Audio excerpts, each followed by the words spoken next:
to be a conference committee. They're not going to hash up. Efficacy chain, also known as chain of efficacy, a digital chain. A chain is only as strong as its weakest link. Educate, efficiency, effectiveness, and evolve. So whether you are doing market research, studying, doing market analysis, or making a critical financial decision, get the latest breaking, developing market news in the cryptocurrency markets at www.efficacycoin.com. Efficacy Cryptocurrency News is powered by Case Capital Markets.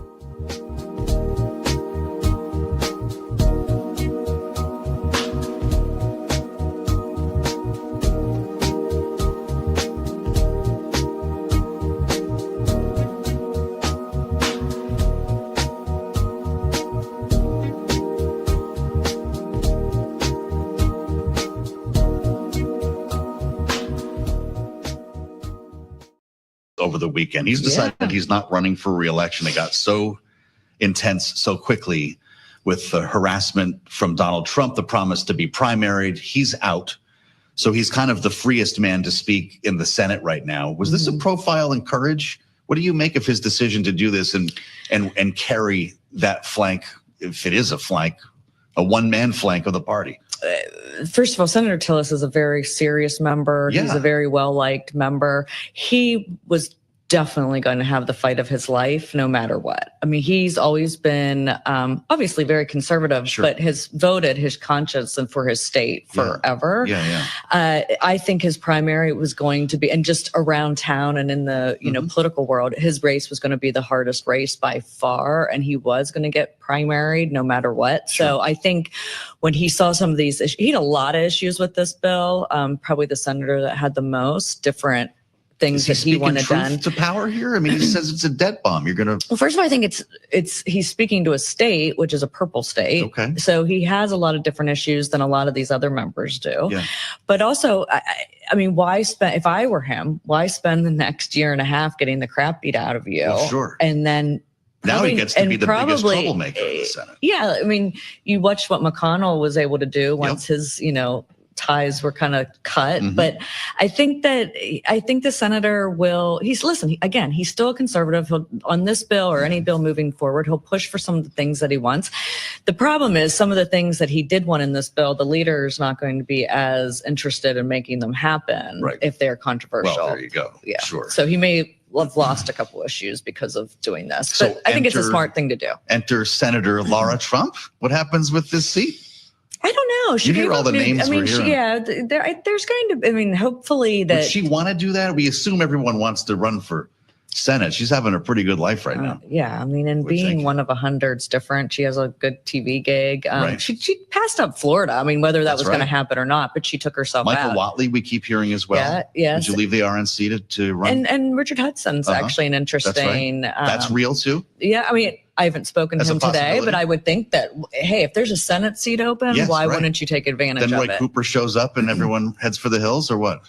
I mean, that's what the Democrats are hoping for sure. So, I mean, it was going to be our biggest fight to defend no matter what as the Republicans. And now it just got more so. And what the NRSC and some of these other leadership posts should be doing is trying to clear the field so there's not a really ugly primary. Yes, right. So our remaining moment with Ashley Davis. Let's see, all of this happens the way you just mapped it out. Donald Trump's signing this thing and fireworks are going off on the 4th of July. What's the next priority for him? What's he do after this? This was the whole point, right? No, but we've had a lot of things thrown in along the way too. It's going to be trade and tariffs, obviously, will be his focus. But is there a legislative priority that follows here? Do they take another swing at reconciliation? I think that they'll start doing all of these make rescission bills in regards to some of the ones that passed the House. That's going to be really tough in the Senate. So they'll continue to do some of those cuts. I think that he's going to some of these trade agreements, like what happens with China and Mexico. So he's full-time trade coming out of this. I think that's what he thinks he needs to fix. And then do we need to do like a NATO 3.0 again or whatever? Right, yeah. Or USMCA, I guess is the bond name. Market, I think, hopes so. What a great day to have you here. This is going to be wild. Well, I could be completely wrong. Everything could change. No, you're not. You're tonight. never wrong. Ashley Davis at S3 Group. Great conversation. Thank you for teeing us up here. We're going to find out together in real time with our eyes on the U.S. Senate. Stay with us here live. CBS News brief. A long process going on now in the U.S. Senate, heading for a final vote on President Trump's budget bill. Senators are allowed an unlimited number of amendments, so that's why this process could go on for some time. CBS's Nicole Killian says it's a chance for Democrats to speak out against the bill. The Justice Department announcing arrests in what it calls the largest healthcare fraud takedown in history. Medicare Administrator Dr. Mehmet Oz. It's not done by small-time operators. As you're hearing about and you will read about, these are organized syndicates who are designing to hurt America. The CBS's Katrina Kaufman says a New York City jury is now deliberating the fate of Sean Combs. These are complex charges: racketeering, conspiracy, sex trafficking, and transportation to engage in prostitution. Ultimately, racketeering conspiracy carries up to life in prison. CBS News Brief. I'm Steve Kathan. The data that matters for your investments. The entire auto sector is higher today. And analysis on the companies making news on Wall Street. Tesla's been a stock that's been in focus. Shares have really been all over the map this morning. Listen to the Stock Movers Report from Bloomberg. Let's talk about some other decliners. It's your short audio report on the day's winners and losers in the stock market. Second biggest driver in terms of points for the S&P 500. Subscribe to the Stock Movers Report on Apple Podcasts, Spotify, or wherever you listen. Stay connected with Bloomberg wherever you are with Bloomberg Podcasts. On Elon Inc., an underwhelming robo-taxi rollout, and X strong arms advertisers. On Odd Lots, the company that wants to bring back supersonic jet travel. And on The Deal with Alex Rodriguez and Jason Kelly, Bill Belichick and Ray Dalio on what it takes to win. Listen to Bloomberg Podcasts on Apple CarPlay and Android Auto with the Bloomberg Business app or anywhere you get your podcasts. Bloomberg Podcasts. Context changes everything. This is a Bloomberg Money Minute. Canada is restarting stalled trade talks with the U.S. That's after trade officials there dropped the idea of a 3% digital services tax against U.S. companies on revenue they make in Canada. That proposed tax is what prompted President Trump to abruptly end all trade talks with Canada on Friday. On Wall Street, on this final day of the month, of the second quarter, the Nasdaq and the S&P began their day at all-time highs on a lot of optimism over U.S. trade talks and hopes for a Federal Reserve rate cut, perhaps as early as the Fed's July meeting. Right now, it's got the Dow up another 0.4%, the Nasdaq and the S&P building on those records, each up about 0.33%. Shares of GMS, a Georgia-based supplier of drywall, insulation, and tile, and more to home builders. Those shares up nearly 12% after Home Depot agreed to buy the company for $4.3 billion.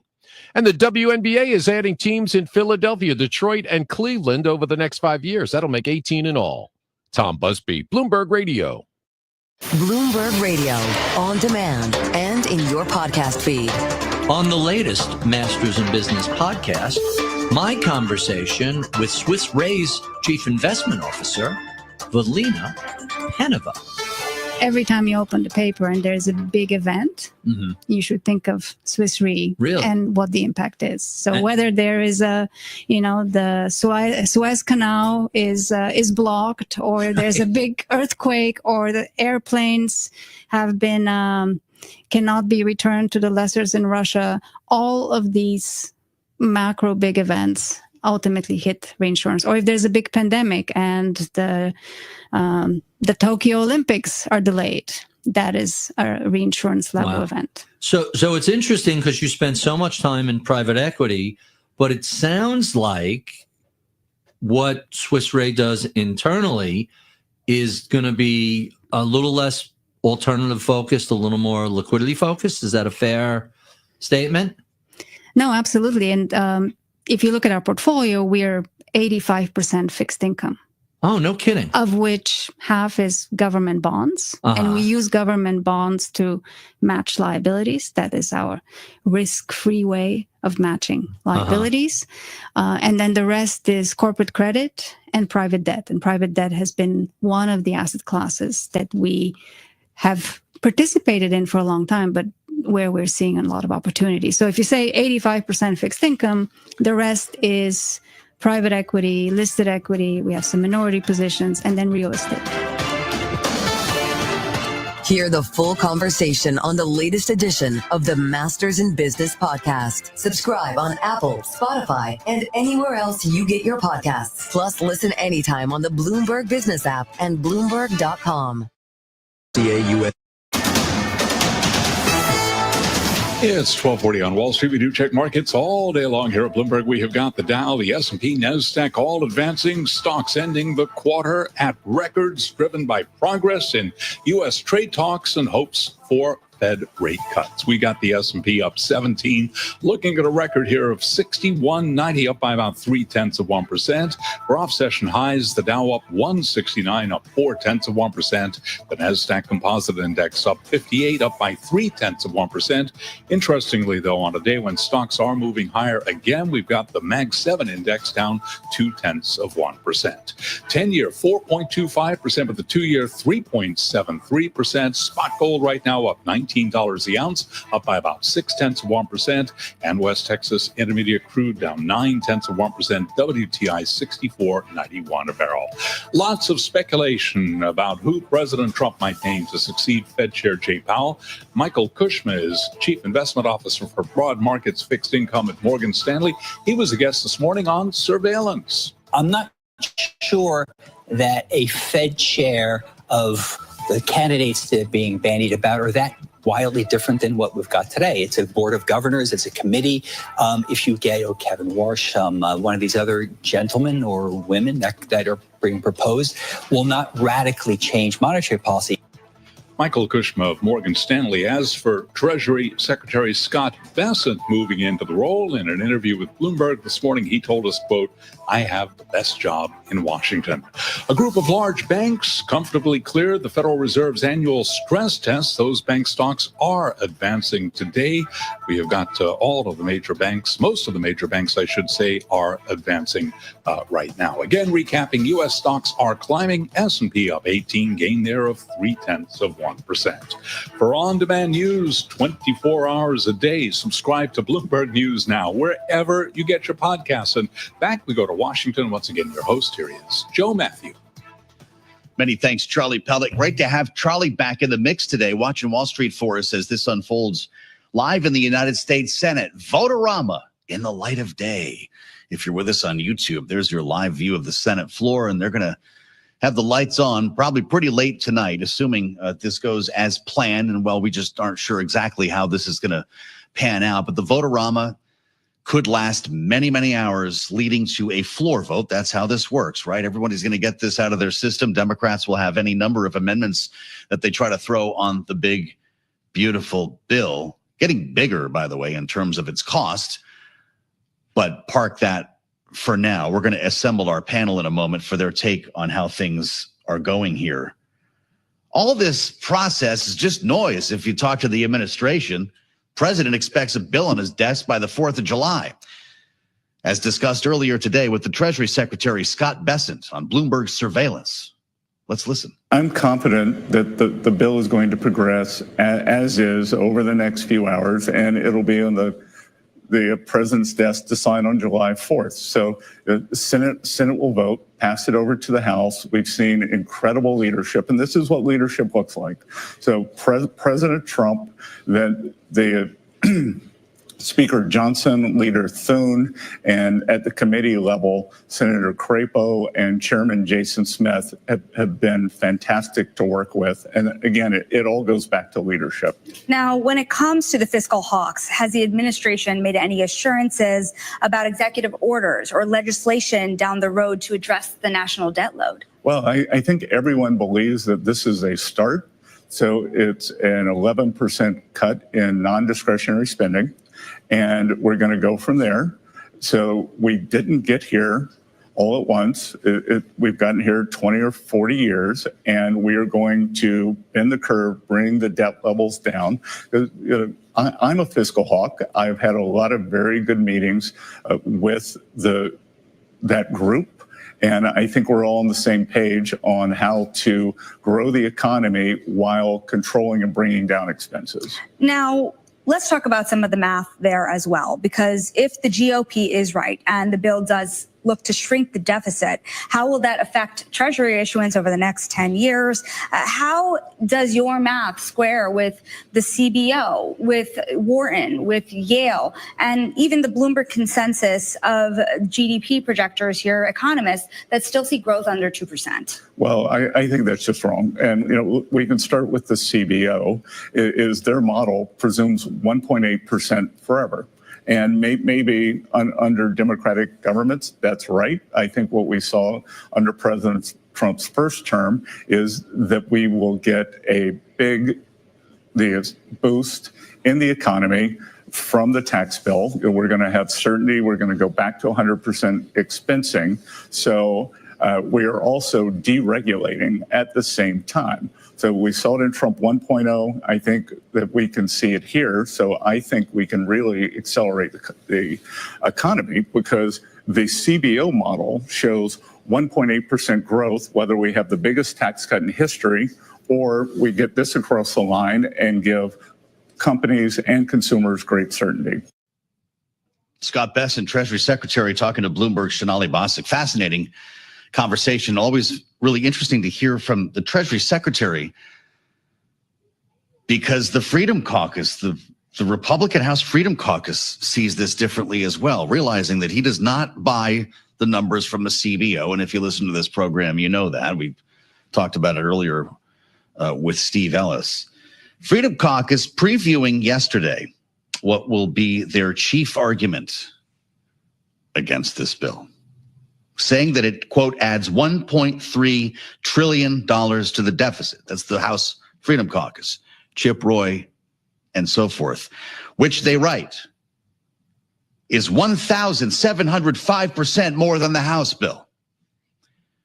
Steve Ellis, who we talked to earlier, Taxpayers for Common Sense, wrote a letter to the senators saying, relying on current policy baseline gimmicks, and they voted today to keep the current policy baseline, which means extending the Trump tax cuts does not actually cost anything because they already exist, right?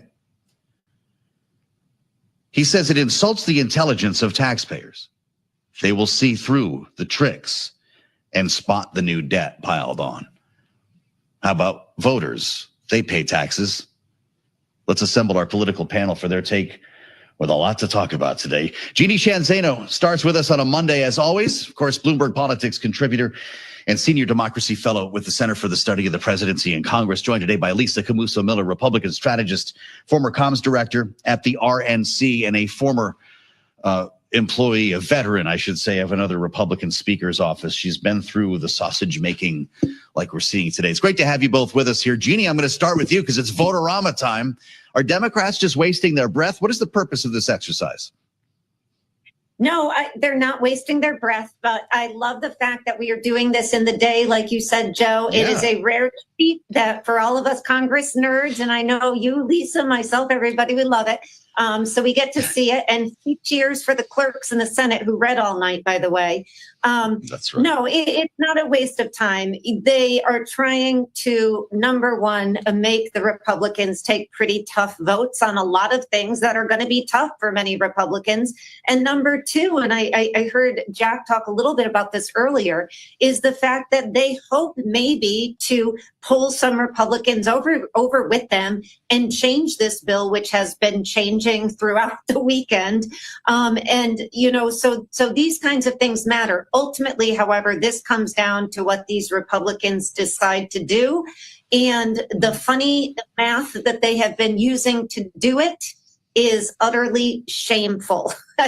You can't hide from people the true cost of something. And lying to your supporters is bad. And lying to your voters is bad. And people will know when the deficit jerks up another $3 or $4 trillion beyond what you promised. Mm-hmm. All right, we know how Jeannie feels. And you're right, Jeannie. They started at 11:08 p.m. Saturday. They finished reading the bill 16 hours later, 3:03 p.m. Unbelievable. You don't play games like that in the House, right, Lisa? Making the clerks read the whole bill. 940 pages, by the way. I don't know, Lisa, if you feel the same way about the current baseline. People are asking us, what what are we supposed to believe here? What's the real number? Is this funny math the way you see it? Is this, as Steve Ellis puts it, a baseline gimmick that insults the intelligence of taxpayers? This is a great question, Joe. This is honestly, when you look outside of Washington, D.C., no one knows what to believe, but this is precisely what they expect from their politicians. More dramatics, more silliness, more noise, really. And what it's going to come down to, Joe, is when it really starts to affect the American people at home in their own personal budgets. So right now, outside of the Beltway, no one's paying any attention to this. They just think that it's politics as usual, more nonsense. They're going to believe whatever party they are aligned with. They're going to believe their words. So if Donald Trump says this is a good bill, the Trump supporters are going to say, I'm with Donald Trump. And if Chuck Schumer and the Democrats seem to think that they have a better point of view on this, Democrats that are aligned with them are going to feel that way. And so really what is unfortunate here, Joe, is that because of the way that the politics is done, because of the complexities and the way that we do our work is so complex, even to those of us who do pay attention and are Congress nerds, as Jeannie calls us, the truth of it is that until this is finally decided, it's going to sound like a lot more noise and a lot less progress out of Washington. It's time for them to figure out what the right thing is to do and to get it done. And then ultimately, they're going to have to answer for it in the midterms. Boy, well, that's right. And, you know, we talk about what taxpayers think, Jeannie. How about voters? There was a Washington Post poll realizing that this is minutia, and a lot of people are probably tuning out what's happening now on the Senate floor. Washington Post Ipsos, this month, Americans oppose the bill by an almost 2-to-1 margin. 63% say the measure's debt impact is unacceptable. Jeannie, somebody's paying attention. That's right. And you look at the 5 recent polls we've seen, this is a widely unpopular bill for people who are paying attention to it. And the reason it's unpopular is, number one, the Republicans are still fighting about it. So it's hard to send out a positive message about something you don't agree on. And number two, they run into a problem here because the message from the White House has been, if you don't vote for this bill, you are voting for a massive tax increase. And that may be enough to get those folks in the Republican Party in the House and the Senate to vote for the bill.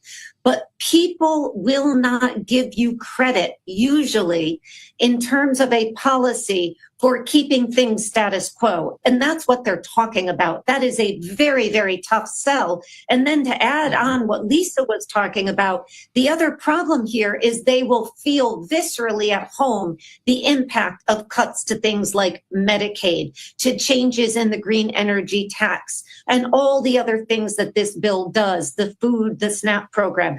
Those they will feel viscerally. So selling this bill is really, really tough. A lot of people remember the Cornhusker kickback a few years back. It's amazing how these deals emerge in legislation when certain lawmakers are holdouts. We are looking at you, Lisa Murkowski.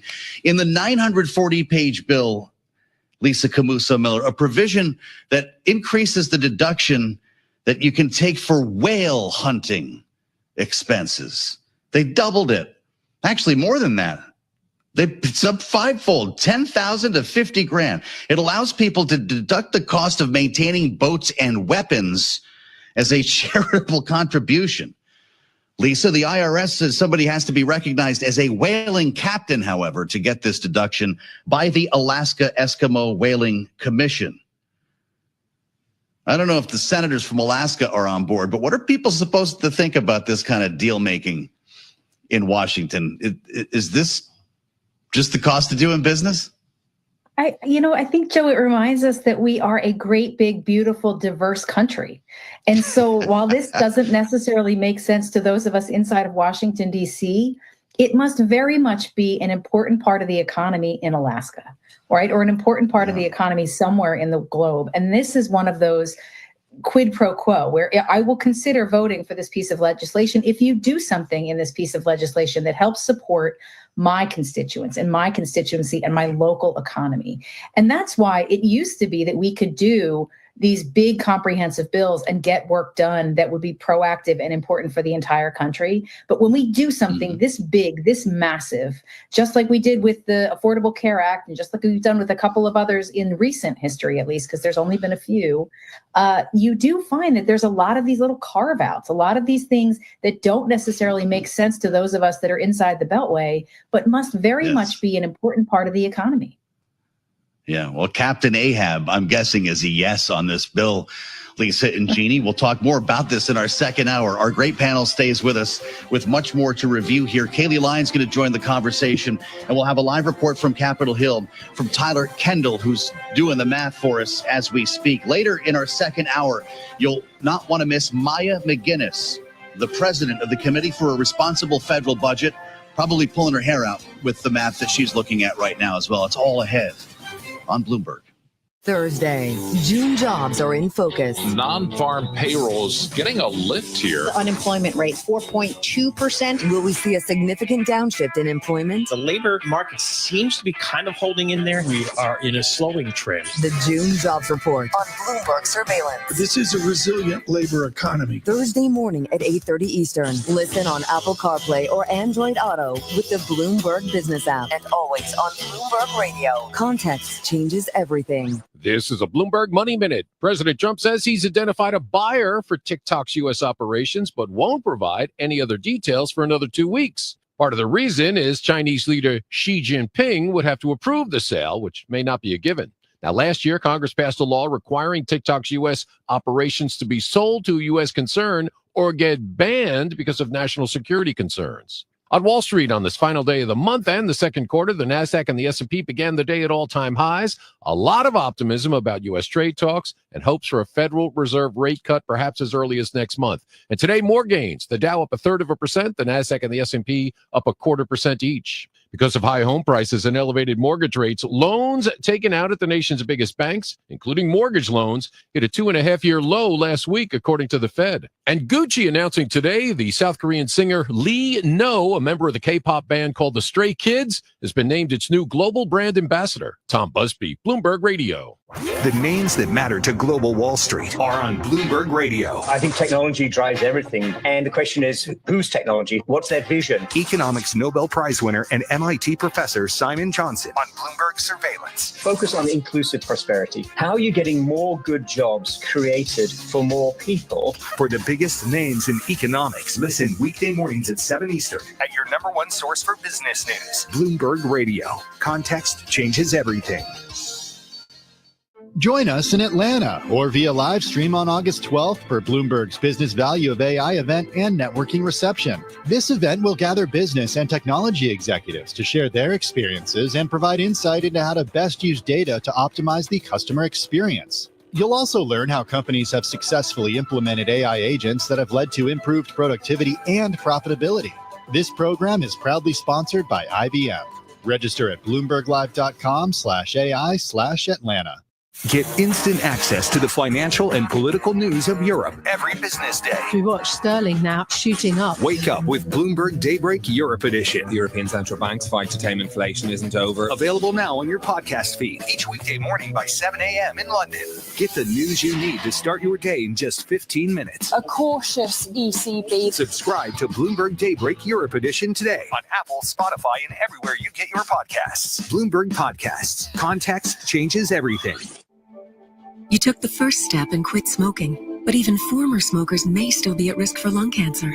That's why SaveByTheScan.org wants you to know about a new low-dose CT scan that can detect lung cancer early. It takes only 60 seconds and could save your life. You took the first step, now take the next. Visit SaveByTheScan.org for a simple quiz to see if you're eligible and talk to your doctor about screening. SaveByTheScan.org is brought to you by the American Lung Association's Lung Force Initiative and the Ad Council.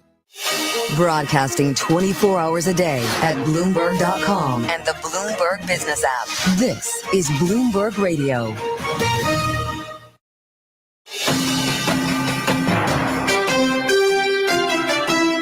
Live from Washington, D.C., this is Balance of Power with Joe Matthew and Kaylee Lyons.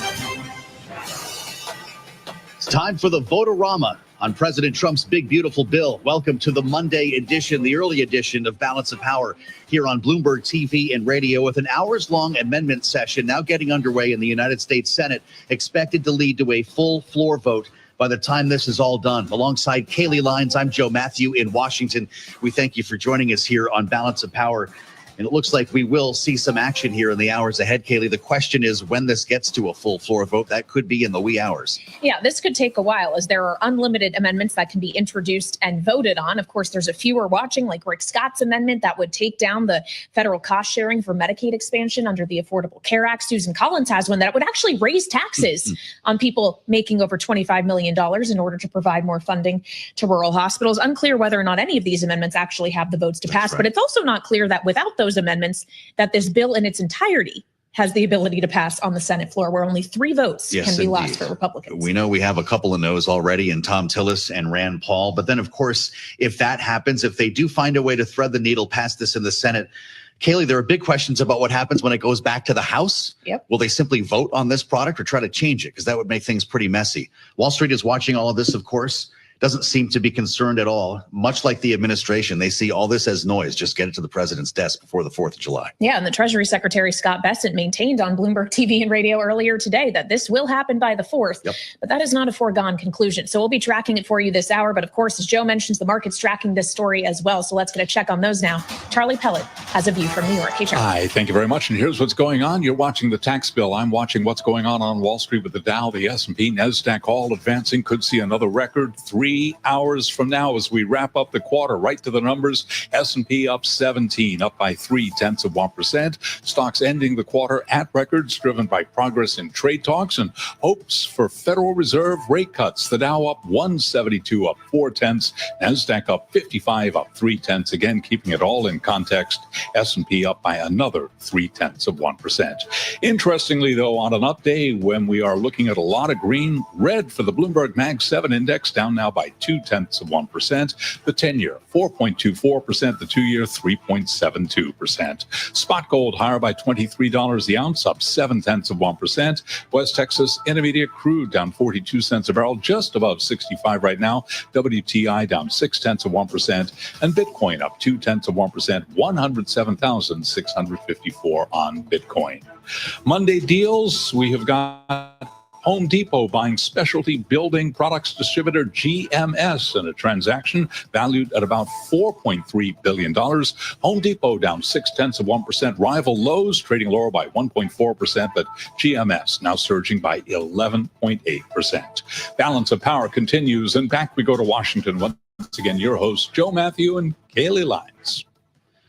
All right, Charlie Pellet, thank you so much. Financial markets active on this Monday, and it's an active Monday, of course, in Washington. It's going to be a very long Monday if you're a member of the United States Senate after the vote-a-rama kicked off this morning, after it took some arm wrestling to actually get the requisite votes to proceed to this step over the weekend in the Senate. But amendment votes are coming up. They're coming up quickly. Unclear which ones will pass, but of course they need to get through this process in order to get to a vote on final passage for the One Big Beautiful Bill Act, which as of right now, Joe, has about 8 Republican senators who are uncommitted to voting yes. Yeah, that is not workable if that's the case when this gets to the floor, which is also partly why we don't know exactly when that's going to happen. It could be this evening. It could bleed into tomorrow morning, depending on the status of this debate and the amendments that are coming.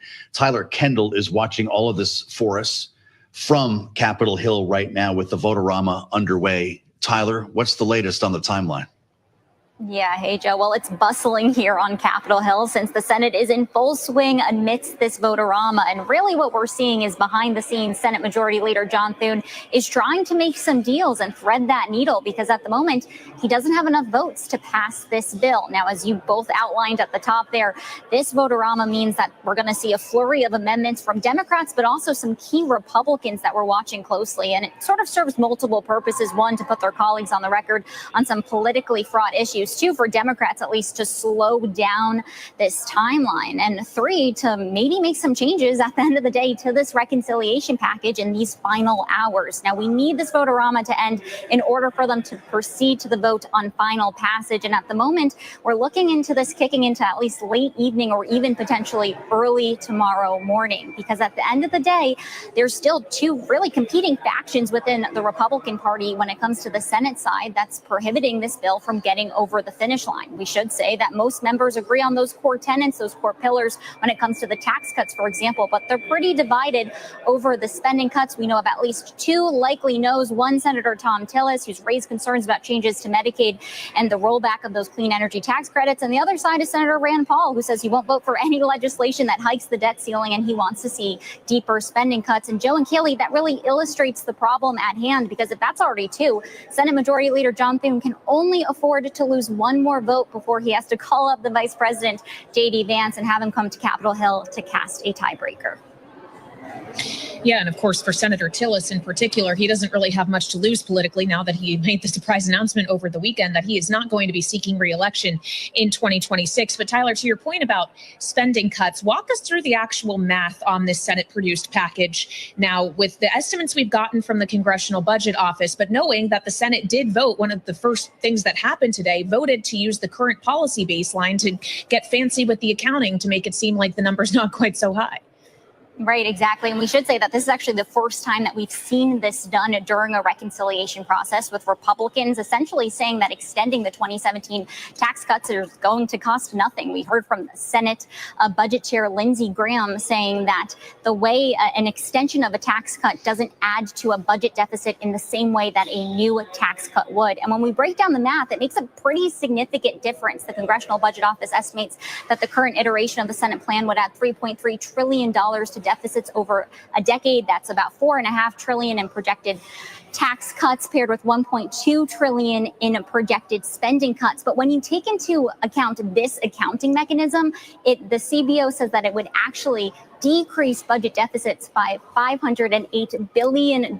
So this could be seen as a way to get some of those Republicans who are pitching themselves as fiscal hawks on board. Although we do know, as we're hearing on the Senate side, but also we're going to watch closely the House side, those House Freedom Caucus members, that they want to see some firmer commitments, at least from this administration, that there's more spending cuts or revenue raisers down the line. An important reminder that getting through the Senate is just one step in this uphill climb. You still got to have it repass the House. Bloomberg's Tyler Kendall live from Capitol Hill for us on Bloomberg TV and radio. Thank you so much. And as we were just talking about the actual numbers here and the deficit impact, that's something that our colleague Sonali Bosick had the chance to catch up with Scott Bessent, the U.S. Treasury Secretary, about earlier today on Bloomberg. Asked him about the deficit and some other areas as well, like the chair of the Federal Reserve and those interest costs. Take a listen. How does your math square with the CBO, with Wharton, with Yale, and even the Bloomberg consensus of GDP projectors here, economists, that still see growth under 2%? Well, I think that's just wrong. And, we can start with the CBO. Is their model presumes 1.8% forever. And maybe under Democratic governments, that's right. I think what we saw under President Trump's first term is that we will get a big boost in the economy from the tax bill. We're going to have certainty. We're going to go back to 100% expensing. So we are also deregulating at the same time. So we saw it in Trump 1.0. I think that we can see it here. So I think we can really accelerate the economy, because the CBO model shows 1.8% growth, whether we have the biggest tax cut in history or we get this across the line and give companies and consumers great certainty. You mentioned that the spending cuts were just a start. Now, which will prevail when you think about the cuts specifically as it pertains to Medicaid? Will the House level of cuts to Medicaid prevail, or the Senate level? And which one will the president support? We'll see. My sense is, and again, I take exception to cuts. We are actually bending the curve further out. We are getting able-bodied people back to work, and the most needy will have greater benefits. Well, the main question, too, is the benefits that are being cut. What do you tell the nearly 12 million people that are on the brink of losing access to Medicaid? Well, no, again, that's not right. 1.4 million are illegal aliens. Then a huge percent of that are the able-bodied working people who will need to go back to work. So we're going to have a work requirement, and we'll go from there. We're just going back to the levels pre-COVID. So given where the bill is, how does the latest bill impact the trajectory of the debt and deficit in your view? Well, again, that I think as we accelerate growth, an increased growth trajectory completely changes the debt dynamics. So what we're focusing on is the debt to GDP. We're going to start bringing that back down. We are going to pull down the deficit to GDP. And I think we will be turning both of those down over the next year. Does it give you, though, enough confidence to start terming out the debt? At what point do you start issuing at longer dated maturities? Well, why would we do it at these rates? We are more than one standard deviation above the long term. We're more than one standard deviation above the long-term rate. So why would we do that? The time to have done that would have been in 2021, 22. So a lot of people in the market point out to the success that has been in the bond market.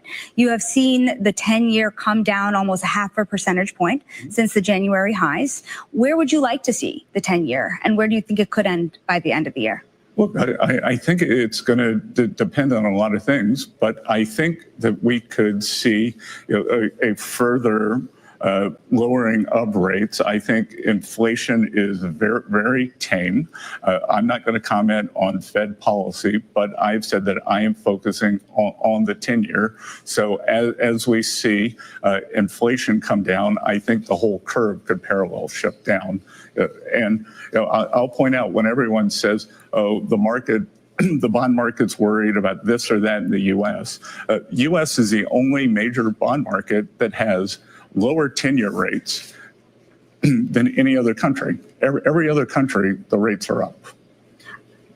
While we're talking about interest rates and the Federal Reserve, it has been recently reported that you might be in consideration for the job as the next Fed chair. When you've been asked about the likelihood recently, you said that it's up to the president. Is it a job that you would want? I will do what the president wants, but I think I have the best job in D.C. We're making a lot of progress with the president's leadership. Think about it.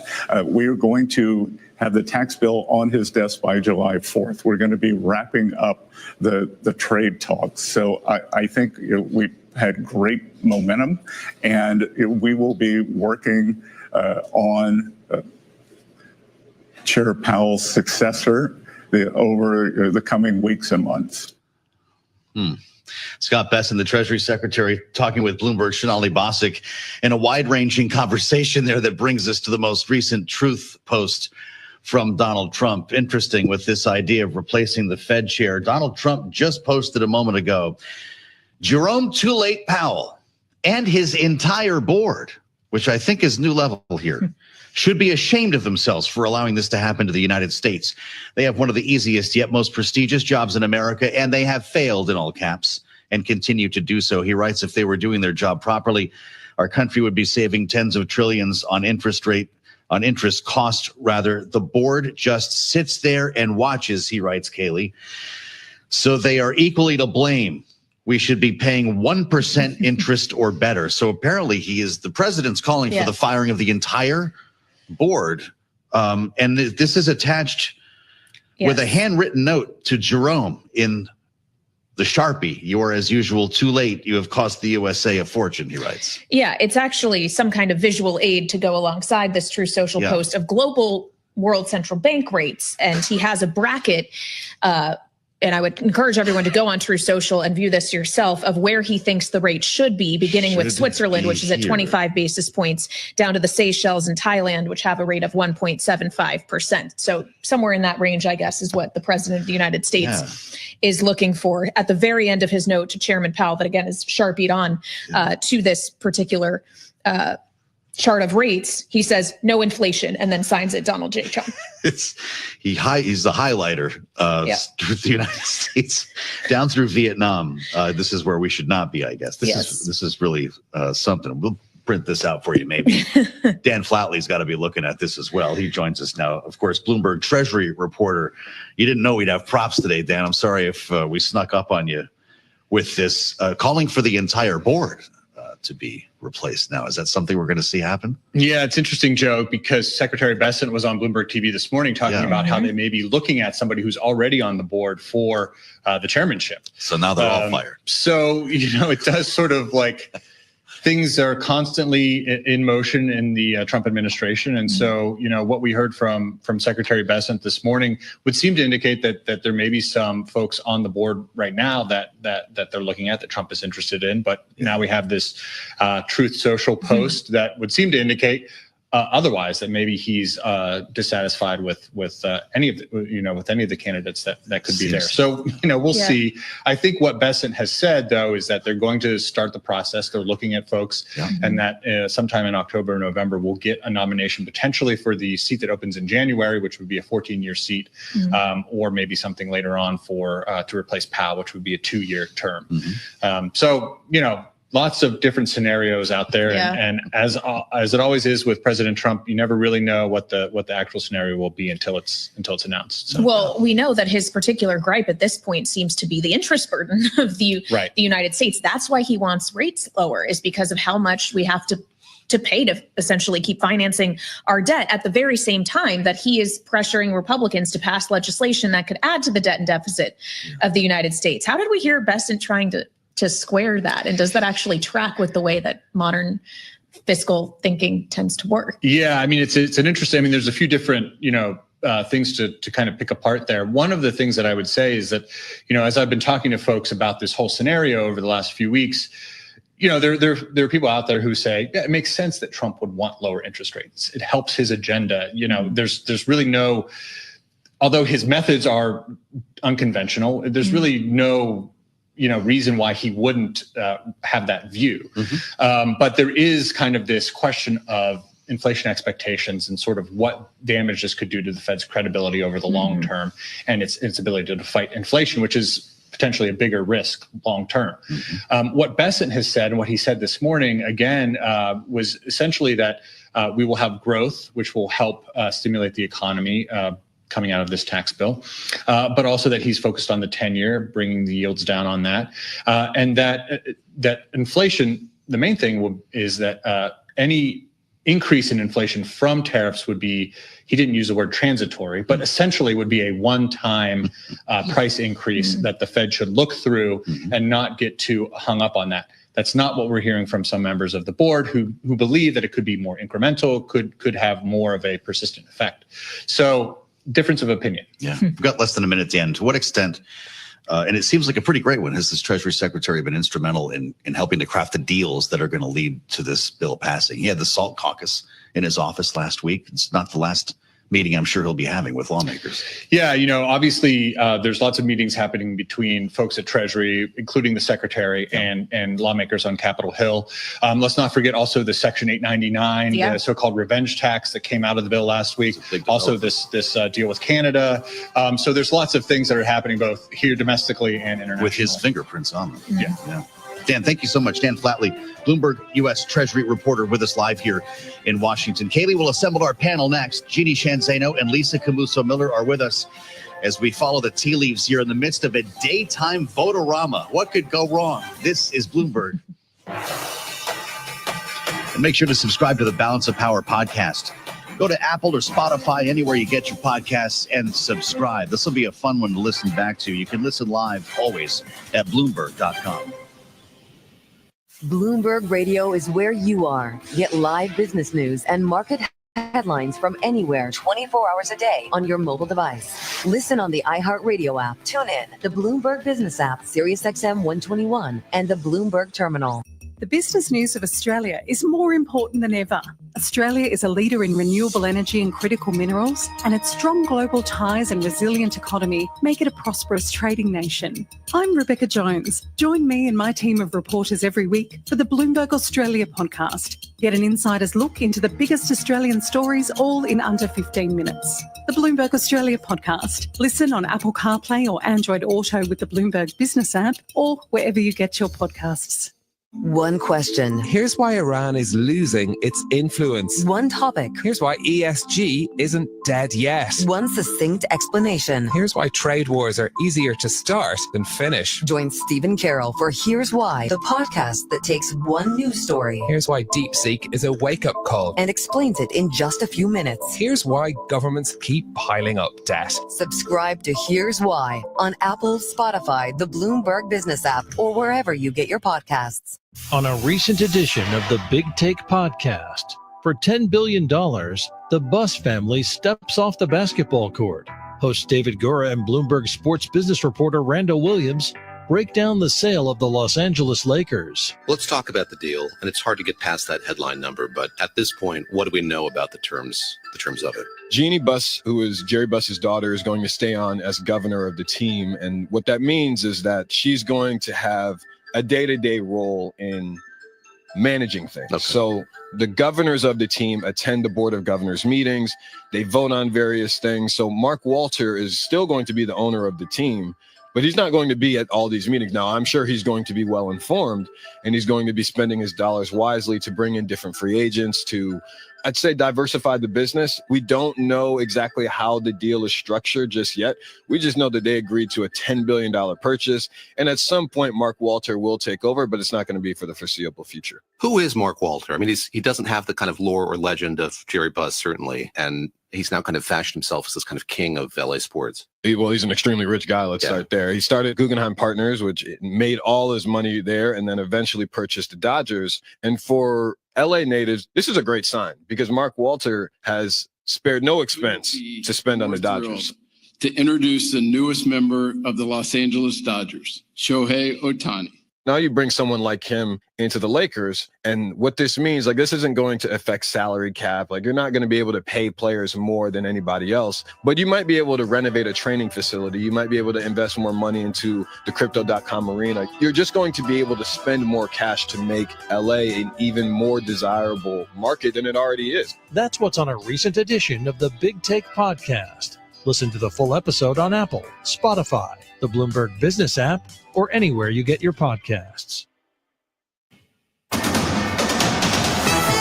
It's 1:21 on Wall Street. We do check markets all day long here at Bloomberg. President Trump at this hour reiterating his criticism of Fed Chair Jay Powell, urging lower interest rates. The president is also expanding his criticism beyond Powell and now blames the board. And in a post moments ago on Truth Social, the president referred to Jay Powell as, quote, Jerome Too Late Powell. The Dow, the S&P, NASDAQ all advancing today. Stocks ending the quarter at records driven by progress in trade talks and hope for Fed rate cuts. S&P up 12, up by 0.2%. We got the Dow up 153, up 0.3%.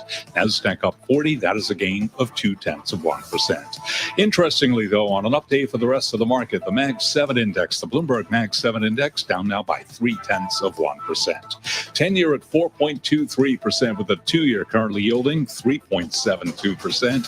Spot gold trading higher by $23 the ounce, up 0.7%. 32.97 on the precious metal. West Texas Intermediate crude down 0.7%, 65.04 a barrel, and Bitcoin now up 0.2%, 107,660 on Bitcoin. The Dutch lender ING Group has announced a round of job cuts focused on senior staff, saying there are just too many of them.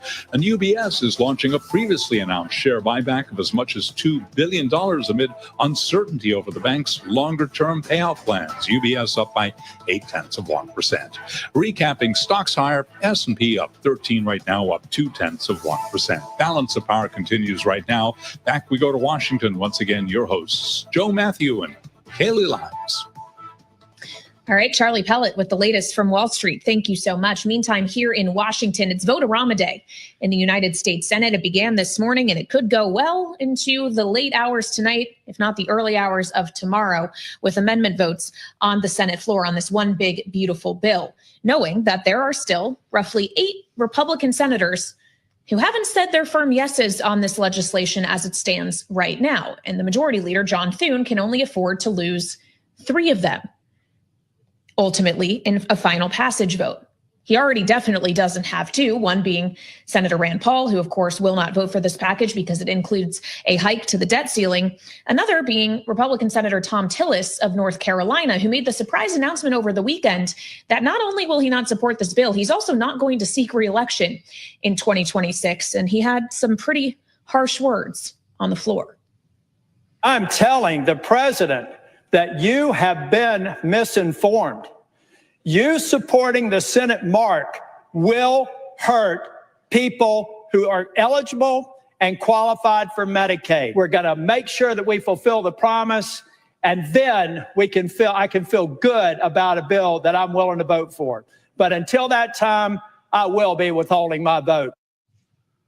With the bolo tie on the floor of the United States Senate, Kaylee, the Cook Political Report has already flipped its analysis of this Senate seat to toss up in the wake of his departure, and the name game has already started.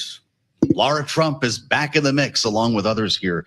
Of course, Roy Cooper among Democrats, and there are several already running in that race. But we want to get back to the matter at hand here. Call Thom Tillis a profile in courage, or what's wrong with Washington. Either way, these senators are going to have to make a decision here in the coming hours on what to do with this bill, and that's where we start with our political panel. Bloomberg Politics contributor Jeannie Shanzano is with us, senior democracy fellow with the Study for the Presidency in Congress, and Republican strategist Lisa Camuso-Miller, former RNC communications director, a veteran of another Republican speaker's office. Lisa, I'll start with you on what you think is about to happen here, beginning with a daytime Vote-A-Rama. What the heck's going on here? This is usually what takes place in the overnight hours. You hear crazy stories about pizza and wine being delivered at 2 a.m., but we're doing it at high noon, presumably to give these lawmakers a chance to stay up all night again. What do you make of this decision? Well, Joe, these are sort of the theatrics and the way that this typically goes down at a bill like this that is so contentious, but it also gives a tremendous amount of wiggle room and time for the majority leader to go ahead and try to get those 8 that are on the bubble back in the fold. And so certainly, like you said, there's 2 that are for sure not going to be with the majority on this bill. There's still so much to wait and see.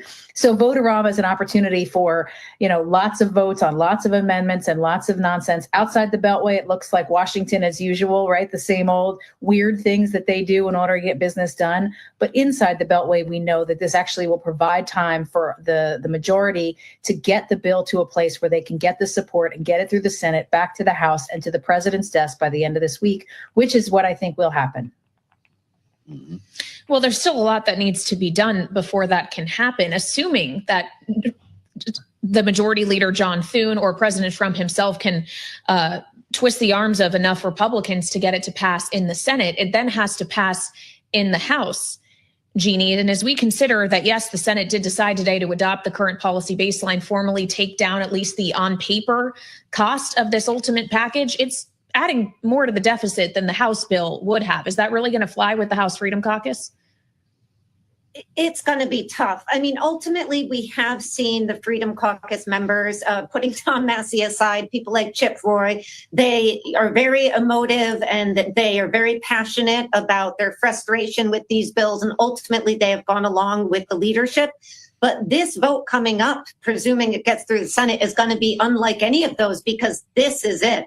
In the past, Mike Johnson has been able to tell them, you'll get another pass at this, but this is it. And they've already indicated that the increase in the deficit that's coming over from the Senate side is unacceptable to them. So we have to wait and see. And, as we look at the Senate side, I would just say that the Vote-A-Rama has already shown us that there is a break in this party structure here, as Democrats trying to protect rural hospitals got Collins and Murkowski to join them and to defect, which shows that on this issue of Medicaid cuts, surely the most controversial aspect of this for so many senators, that there is a break in support in the Senate. And that is going to continue to be a real point of contention for Republicans. And that's how the Democrats are using this vote-a-rama effectively to not only force these votes, but to show Republicans that they are not unified. And we've seen that just in the last few minutes on the floor. Reminding us that this is taking place before our eyes here. Jeannie, I just heard from a great source on Capitol Hill, Lisa Camusa Miller, that this vote-a-rama may conclude with a Republican wraparound amendment that would revert many components of the Senate bill back to the House version, making this more palatable for the House to pass, knowing that there's not likely to be a conference committee here that would continue the process probably well beyond the president's deadline. You've seen this movie before. Is that how this ends? And why would senators vote for something that's still changing? Well, it sure seems that way, Joe. And look, the way that this works is that the House and the Senate are working in real time together. As much as we talk about the negotiations in the Senate, the House is very much involved because they know that the bill will come back to them and this will have to get done. And also, don't forget that the power of the president will make phone calls. He will get involved when this process is in play and to get the House back together. So it seems to me like that kind of suggestion, that kind of wraparound to get things back to where it was so that they can make sure that the House can get this done quickly is certainly at play and very much something that would happen if the House and the Senate wanted to make sure that this bill was done by the end of this week, which is definitely the goal. Well, I would point out that the White House Press Secretary Caroline Leavitt is currently holding a briefing as we speak, talking about this. She says that the president actually met this morning with both the House Speaker Mike Johnson and the Senate Majority Leader John Thune at the White House, and that Republicans need to stay tough and unify for this tax bill. To get back to this idea of a wraparound amendment, though, Jeannie, then what was the point of the entire exercise the Senate just went through for the last several weeks? It's a good question, Kaylee. This is the reality of how the Senate and the House operate, and the fact that they know how tough this vote is going to be. And people look at this and they think, well, this is really, really silly. But the reality for these members going home is that this bill continues to be wildly unpopular, whether it's a wraparound or not. You have the press secretary saying you've got to hang tough, you've got to be unified. If you vote no, the results will be catastrophic.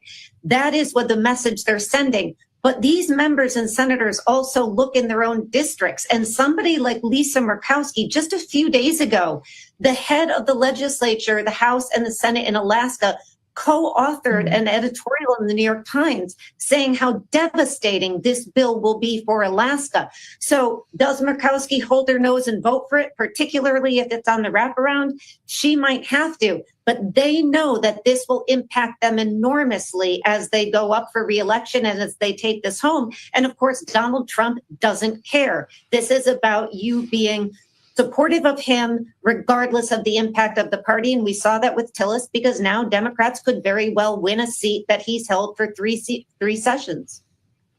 Well, you wonder if the whale hunting caucus might save Lisa Murkowski's vote. As we discussed earlier, Jeannie, in this bill, a new provision upping the deduction that you can take for whale hunting related expenses covers boats and weapons as a charitable contribution, reminding us that the leadership is keenly aware of who is at issue here when it comes to vote. Lisa, I don't know where we're going with this when it comes to a final vote on this bill. John Thune is, I'm sure, talking with people right now, but are the deals like these the deals that get this done, as opposed to the other amendments that are taking place in the light of day? Well, yeah, this is how negotiation works in these processes, for sure. As I said, this is a great, big, diverse country. And each and every one of those U.S. senators that John Thune has to make satisfied with the way the bill comes together has also got to have something in there that works for their district, right? And so that's a lot of the way that this ends up getting done. You and I we're all old enough to remember the Bridge to Nowhere. That was a long time ago, but it's another one of those moments in time when there was a back and forth that needed to happen within one one of the senator's districts in order to make things happen on the economic side. So if this bill's going to pass, there's going to be a lot of give and take. There's going to be a lot of negotiation, and there's going to be a lot more to get done. But I guarantee you that this vote will happen by Wednesday of this week. I'm putting my $5 on it, Joe, and I'll bet you for it. All right. You know, that bridge to nowhere was deemed, Kaylee. That name came from Taxpayers for Common Sense. Their director, Steve Ellis, who was with us earlier, sent a letter to senators just a couple of days ago saying, relying on the current policy baseline gimmicks insults the intelligence of taxpayers. They will see through the tricks and spot the new debt piled on. You wonder if that's true. Well, yeah, considering the committee, or rather the Congressional Budget Office, which is nonpartisan, said that the Senate bill would add $3.3 trillion. That's right. To the deficit over 10 years, more than the $2.8 trillion that would have been in the House package, which is why some of those fiscal conservatives in the House especially are having a difficult time with this. And we'll see if we end up with the wraparound solution we were just discussing with our political panel. Thank you so much to you both, Lisa Camuso-Miller and Jeannie Shanzano, joining us on this Monday with the Vote-A-Rama still underway on the Senate floor. And Joe, no telling how much longer it will go on, but the expectation is hours and hours. We could still be at this when it turns from Monday to Tuesday. Well, that's true. We could be talking about this tomorrow. There's no guarantee this happens tonight. And by the rate, at the rate we're going, this really could extend itself into the next calendar day here. We have a lot more to learn as we make our way forward. And we're going to talk about debt and deficit coming up with an interesting voice from the Committee for a Responsible Federal Budget. Mark Goldwine is going to join us coming up here live from Washington as we see if the math is mathing here. CBS News Brief. The Senate has kicked off a Vote-A-Rama on President Trump's massive tax and spending bill. Senate Democratic leader Chuck Schumer says his party plans to bring amendment after amendment after amendment to the floor. Today, Senate Republicans have to decide: choose the American people or bow down to Donald Trump and his coterie of billionaires. Jerika Duncan is covering the sex trafficking trial of Sean Diddy Combs. The jury has begun deliberating. Prosecutors have argued that the 55-year-old rapper and producer was the leader of what they call a criminal enterprise that forced women into engaging in sex acts. Wimbledon is underway as a heat wave bakes the UK and Europe. It's really hot. I mean, over the last couple of 3 days, it's just getting hotter. Paris has been put under the highest heat alert for tomorrow. Temperatures there could reach 105 degrees. CBS News Brief, I'm Cammie McCormick. Bloomberg Surveillance, your home for insight on international relations. With guests like former National Security Advisor John Bolton. The regime in Tehran is at its weakest point since 1979. Robert Kaplan of the Foreign Policy Research Institute. The policy now should be to lower the temperature. And Rebecca Grant of the Lexington Institute. Iran is all but China's client. Bloomberg Surveillance, weekday mornings at 7 Eastern. On YouTube, the Bloomberg Business app, and always on Bloomberg Radio. The global leader in business and financial news is now live on YouTube. The live chat yesterday was very kind. Watch Bloomberg Radio all day. There are no such things as slow news days. For market news, conversation, and insight from Bloomberg's signature radio shows, Surveillance, Bloomberg Intelligence, Balance of Power, and Business Week. This story is among our most read. Bloomberg Radio. Watch us every business day live on YouTube. Go to the Bloomberg podcast page and click on the live feed. Bloomberg Radio. Context changes everything. This is a Bloomberg Money Minute. A game changer at Microsoft, which has reportedly built an artificial intelligence medical tool it claims is 4 times more successful than human doctors at diagnosing complex medical ailments. The Financial Times reports the tool was used on more than 300 studies from the New England Journal of Medicine, and it correctly solved 85% of the cases versus about 20% that human doctors solved. On Wall Street, the NASDAQ and the S&P 500 building on Friday's all-time closing highs, on optimism about U.S. trade talks, and on hopes for a Federal Reserve rate cut, perhaps as early as its July meeting. Right now, the Dow up 0.33%, the NASDAQ and the S&P each up about 0.1%. Shares of GMS, a Georgia-based supplier of drywall, insulation, and more to home builders, up nearly 12% this hour. Home Depot is buying the company for $4.3 billion. And the Apple racing film F1 the movie took in $144 million worldwide this weekend. Tom Busby, Bloomberg Radio. Bloomberg Radio, on demand and in your podcast feed. On the latest edition of the Bloomberg Surveillance Podcast, Jeffrey Rosenberg, BlackRock, so much has happened between where we were 60 days ago and the tariffs and the concerns and bonds. The outlook has had to change a lot, and you've seen it in terms of what you're talking about, and in terms of the number of contributors to that piece, and trying to get the tone right.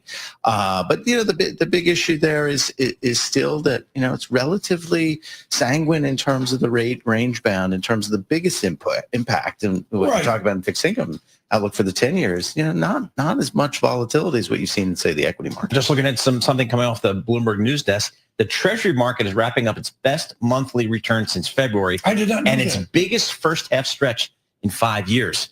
So you guys aren't. I mean, people want to talk to you guys now, right? Yeah, bonds have been okay. And the big story, and Rick's talked so much about this, is the restoration of income.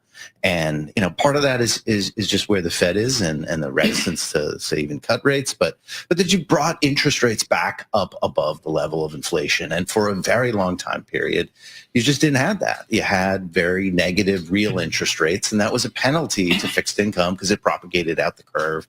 And so it's a very different environment, and that, over all, in terms of interest rate moves, it's just the starting point. Fixed income is about yield, and yield is the driver of returns. It's a little bit different than equities. It's a little bit simpler that your starting yield is your best predictor of your future return.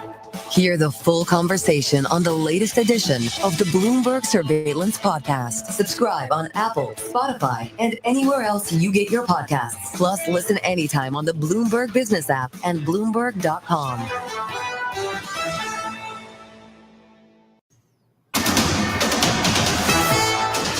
From Bloomberg World Headquarters, I'm Charlie Pellet. We have got the Dow, the S&P, and NASDAQ all advancing. In fact, U.S. stocks about to end the quarter at records. 2 hours, 20 minutes to go until we wrap it all up.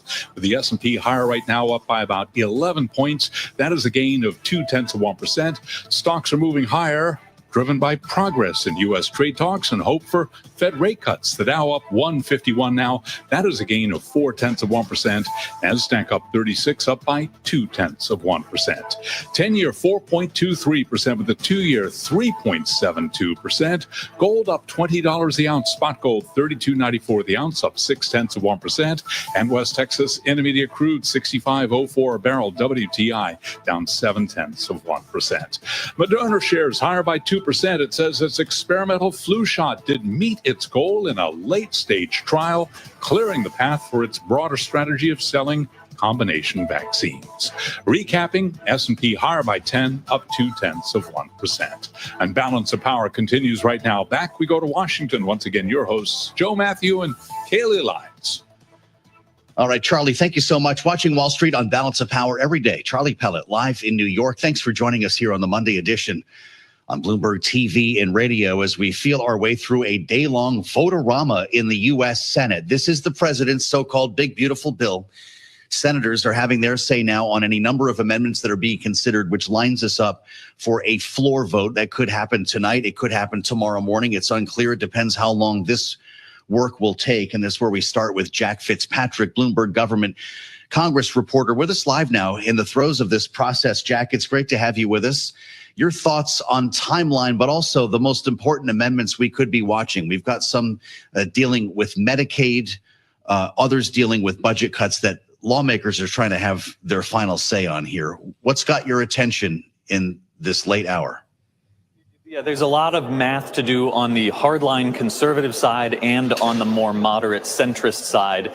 Some of the significant ones all have to do with Medicaid. There's a provision offered by Rick Scott that would reduce the federal cost share to Medicaid expansion states. That could be a fig leaf to conservative members who may be skeptical about supporting this bill. On the other end, Susan Collins has a really critical measure that would double from $25 billion to $50 billion the rural hospital fund that's meant to offset some of the lack of revenue from changes to the Medicaid provider tax. It would also increase the top tax bracket back to 39.6% for people making more than $25 million a year individually. So far, it's still a little bit hazy how many critical amendments there are going to be. Those are two important ones, but we still haven't even gotten to the actual amendments. They're doing procedural votes where Democrats offer measures to send it back to committee. So I wouldn't even say we're in the throes of it right now. They're still warming up, and we're well into the afternoon. So this is clearly going to be a very long vote-a-rama with critical votes from the moderates and the hardline conservatives. Okay, so that may suggest more that this goes into Tuesday rather than wrapping up late tonight, Jack. When you mentioned the Collins amendment in particular, is there a sense that that could actually pick up or have enough Democratic support and enough Republican support to actually pass? I'm just trying to game out what the likelihood of any of these various scenarios being put forward actually becoming reality. That is a tough one to say. We can't do a full whip count on all the Democrats right now. One of our colleagues caught Ron Wyden, the top member on the Finance Committee, top Democrat on the Finance Committee, who said he was interested in that Collins amendment. We don't know if it will quite get enough. And of course, it couldn't just be Collins and all of the Democrats. She'd have to get a couple other Republicans to join her. Maybe Lisa Murkowski could be that kind of member. It's certainly worth watching, partly because of the chance of it being adopted potentially, or because Collins may end up voting against this. And if she does a good faith amendment to offer to improve it in a way that she likes, and she doesn't get that, that's potentially one more no vote that you can add to a couple other members who have a lot of complaints. So it's worth keeping in mind for the final whip count as well. Jack, what do you make of talk of a wraparound amendment at the end of this process? Something maybe authored by John Thune that would be brought forth by a Republican and revert many of these changes back to something closer to the House version. Is that likely? What would senators make of that as they prepare to vote? That is a very complex question, and for a week or so, senators have openly acknowledged the possibility of a wraparound amendment that basically undoes some of the amendments they would have just voted to adopt. But the question is, how many of those amendments do they undo? Which of the amendments that are critical to the support of some of the skeptical Republicans do they undo, which is why I'm mentioning a couple amendments by Republicans and not just Democrats. And as you mentioned, how close does it get it back towards the House version, or is it very, very different from what the House passed and very much a Senate bill? So it is possible they will do a wraparound amendment. But as of now, the big question is, what changes do they work into a wraparound amendment, and which changes do they undo with that final or near final vote? Would the end goal of that, what sounds like very convoluted and difficult process, be to lower the price tag ultimately of this bill so that it's easier for the House to tolerate it and not have to go to conference committee, Jack? I would think just logically the purpose of a wraparound amendment toward the end would be to undo things that Republican leaders see as Democratic shenanigans that may have gotten enough Republican support to be adopted, rather than cutting down on the cost. As we've watched this get closer to the floor, we've seen little measures trying to get support from holdouts, some Alaska-specific things for Lisa Murkowski, for example, that have increased the cost. It seems that giving little giveaways to key members is a bigger priority to getting this across the floor than reducing the overall cost. So if you're a real hardliner on that, that's probably not good news. All right, Jack Fitzpatrick of Bloomberg Government live on Capitol Hill for us. Thank you so much. And certainly, as we consider the cost of this bill, that's something that Democrats are latching onto and running with, as several Democratic senators have warned about the package's impact on the deficit. If the bill and the cuts included in the bill indeed reduce the deficit, as they claim it does, they wouldn't have needed to raise the debt limit in the process. It also drives $4 trillion in debt. Used to be 3.4. Now it's up to $4 trillion. We know what the math is. Everybody in this room knows the deficit is far worse today than it was when Donald Trump passed those tax cuts. I don't want to hear any more from my colleagues about deficits. I don't want to hear any more crocodile tears about deficits. We're mortgaging our future. And this is What we turn to now with Mark Goldwein, Senior Vice President and Senior Policy Director for the Committee for a Responsible Federal Budget, which has been out with warning after warning over the cost and deficit impact of this package. Mark, welcome back to Bloomberg TV and radio. We know one of the first things the Senate did today was vote to adopt the current policy baseline, effectively saying, at least on paper, this doesn't cost the trillions of dollars that the Congressional Budget Office has estimated. Give us a reality check. Yeah, at least on paper is really important because the bond markets aren't going to see it that way. This bill, as written, adds about $4 trillion to the debt. It includes a lot of gimmicky expirations. If you were to make it all permanent, adds about $5.5 trillion of debt. And they're trying to use some sort of legal shenanigans where basically the chairman of the Budget Committee says, I'm going to pretend that it reduces the deficit. And it's just not grounded in reality. Current policy baseline. Maybe the most important thing, the most important vote that happened today, Mark, Republican senators voting in favor of this accounting method to continue what was basically started here in the House, which essentially means that extending the Trump tax cuts costs nothing. How does that math work? Yeah. So it's even worse than that. So they are pretending the Trump tax cuts had already been extended, right? And so that basically gives them a free $3.8 trillion they don't have to charge themselves with. But they aren't pretending that everything's permanent. All of the new temporary tax cuts and spending in the bill, they are counting as temporary. So it's not even a pure, we're just going to assume everything's permanent baseline. It's a mix and match baseline to get their best desired number. And as I said, that might work for, the sales pitch and for the signs they want to hold up. But the bond markets aren't going to see it that way when we have deficits approaching 7-8% of GDP and debt that is zooming past World War II levels. Okay, so let's consider some of the various solves for at least part of this math problem that senators are putting forward. Like, for example, Mark, the amendment that Senator Rick Scott is pursuing, which would end the federal or phase out federal cost sharing for Medicaid expansion under the Affordable Care Act. How much money would something like that really save? How far would that go into eating into the cost of this bill? Sure. So they have about a $4 trillion hole. Senator Scott's amendment, which is actually pretty significant, would close about 10% of that, with interest with about $400 billion. That'd be a pretty good start, but you still have the other 90% to go. This bill is past the point that you can sort of tinker with the Medicaid and SNAP and other changes and fix it. They really need to go back to the drawing board and make some major changes. And by the way, I should add, this bill is $1 trillion more expensive than the House. So even to get back to the House's number, they have to make major changes.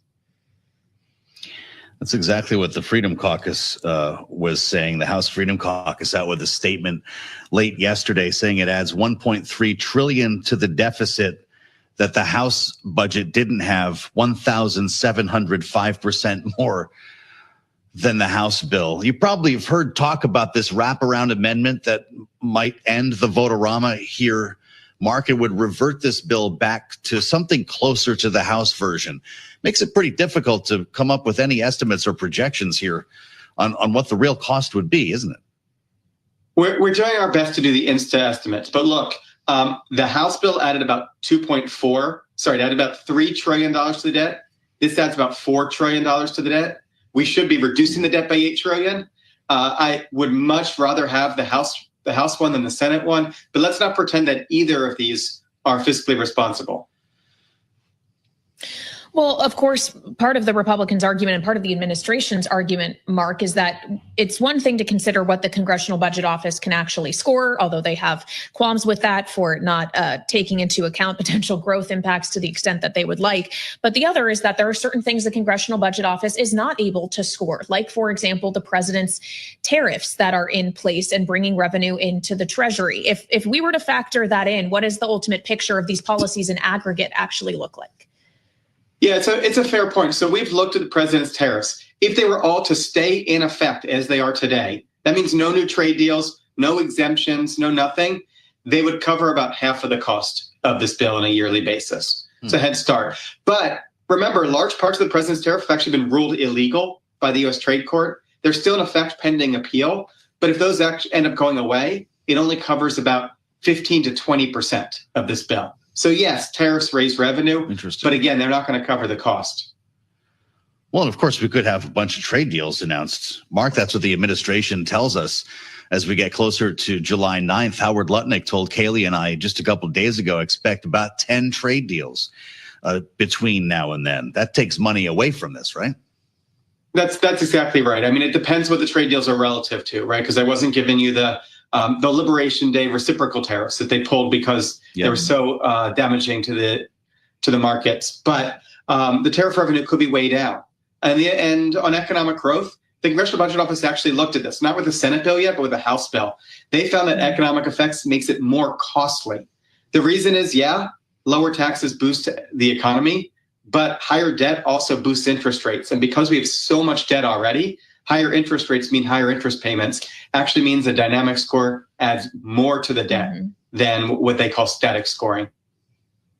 Well, and it's those interest payments that President Trump seems specifically focused on with his repeated criticism, and not just the chair of the Federal Reserve, Jerome Powell, but today widening it out to the entire Fed board, which he argues is just sitting by while rates stay high. He actually sent a note to the Fed chair with world central bank rates showing where he thinks the U.S. should be, somewhere in the ballpark of 25 to 175 basis points versus where we are now at 4.5%. Mark, does he actually, though, have a point about how the U.S. might be a fiscal, like, survival health necessity for interest rates to go lower because of this burden? Well, last time the Fed cut rates in the short term, we actually saw the 10-year go up. So last year, remember, the Fed cut rates by about a whole full percentage point in total, and the 10-year Treasury went from 3.5 to 4.5.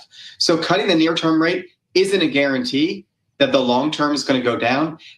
If the underlying sort of deficit, inflation, debt, market dynamics aren't feeling it. So, maybe the Fed cutting rates is going to help us, but it's not clear it's going to help us very much, and it could reignite inflation in the process. Mark, it's great to have you with us. Mark Goldwine, Senior Policy Director, I should say, at the Committee for a Responsible Federal Budget. Thanks for crunching the numbers for us. I'm not sure any single person has read this entire bill, Kaylee, 940 pages. Although Senate clerks divvied it up yesterday, it took them 16 hours starting late Saturday night into Sunday to read the big, beautiful bill. Could you imagine being on air for 16 hours? No. We just got a few. We have another coming up at 5 p.m. Don't give them any ideas. We'll see you then on Bloomberg. Bloomberg Radio brings you influential voices on the stories that matter. U.S. Treasury Secretary Scott Bessent. We are going to bend the curve, bring the debt levels down. Alphabet CEO Sundar Pichai. I'm confident that it's a company that's going to be created with AI. NVIDIA CEO Jensen Huang. You can't underestimate the importance of the China market. The names that matter on the news you need. Listen on Bloomberg Radio or anytime on the Bloomberg Talks podcast. This is a Bloomberg Money Minute. A game changer at Microsoft, which has reportedly built an artificial intelligence medical tool it claims is 4 times more successful than human doctors at diagnosing complex medical ailments. The Financial Times reports the tool was used on more than 300 studies from the New England Journal of Medicine, and it correctly solved 85% of the cases versus about 20% that human doctors solved. On Wall Street, the NASDAQ and the S&P 500 building on Friday's all-time closing highs, on optimism about U.S. trade talks, and on hopes for a Federal Reserve rate cut, perhaps as early as its July meeting. Right now, the Dow up 0.33%, the NASDAQ and the S&P each up about 0.1%. Shares of GMS, a Georgia-based supplier of drywall, insulation, and more to home builders, up nearly 12% this hour. Home Depot is buying the company for $4.3 billion. And the Apple racing film F1 the movie took in $144 million worldwide this weekend. Tom Busby, Bloomberg Radio. Bloomberg Radio, where the experts come to listen. Ariel Cohen, Atlantic Council. I'm listening every morning when I'm driving into Washington, D.C. You're terrific. Representative David Schweikert. One of the reasons I love Bloomberg is I'm allowed to geek out. Jared Bernstein, former White House Council of Economic Advisors Chair. I was driving around, I put on your show. I learned 5 things in about 3 minutes. Listen on Apple CarPlay or Android Auto with the Bloomberg Business app, and always on Bloomberg Radio. Context changes everything. Bloomberg Surveillance is your premier destination for the latest on global financial markets. And now we're live on YouTube. I'm Lisa Mateo. And I'm Tom Keene. Join me, Lisa, Paul Sweeney, and Michael Barr weekday mornings. Visit the Bloomberg podcast page on YouTube to hear and see the most influential voices on global markets. The smart way to start your day is with Bloomberg Surveillance, weekdays, 7 to 10 a.m. Eastern. Visit the Bloomberg podcast page on YouTube and click on the live feed to join us today. The data that matters for your investments. Apple was among the most active. And analysis on the companies making news on Wall Street. The bouncing ball that is Tesla. Investors going back into Mag 7 stocks. Listen to the Stock Movers Report from Bloomberg. You are seeing all these healthcare names rally big. It's your short audio report on the day's winners and losers in the stock market. Tariffs putting pressure on yet another retail name. Subscribe to the Stock Movers Report on Apple Podcasts, Spotify, or wherever you listen. I always had to be so good, no one could ignore me. Carve my path with data and drive. But some people only see who I am on paper. The paper ceiling, the limitations from degree screens to stereotypes that are holding back over 70 million stars. Workers skilled through alternative routes rather than a bachelor's degree. It's time for skills to speak for themselves. Find resources for breaking through barriers at tearthepaperceiling.org. Brought to you by Opportunity at Work and the Ad Council. Broadcasting 24 hours a day at Bloomberg.com and the Bloomberg Business app. This is Bloomberg Radio. This is Bloomberg Business Week Daily, reporting from the magazine that helps global leaders stay ahead, with insight on the people, companies, and trends shaping today's complex economy, plus global business, finance, and tech news as it happens. Bloomberg Business Week Daily with Carol Masser and Tim Stenivek, live on Bloomberg Radio, television, YouTube, and Bloomberg Originals. And a very good afternoon, everybody, live on TV, radio, YouTube, and Bloomberg Originals. Yes, indeed, it's Bloomberg Business Week Daily. No, that is not Tim Stenivek. No, I'm not. I mean, come on. But I do listen to Tim Stenivek on a regular basis, so it's exciting to be here. It's great to have you here. Tim is off a well-earned break this week, so we've got Matt kind of staying with us, helping us out here for the next few days. I anchor typically Bloomberg Open Interest on Bloomberg Television every day from 9 a.m. to 11 a.m. Do tune in.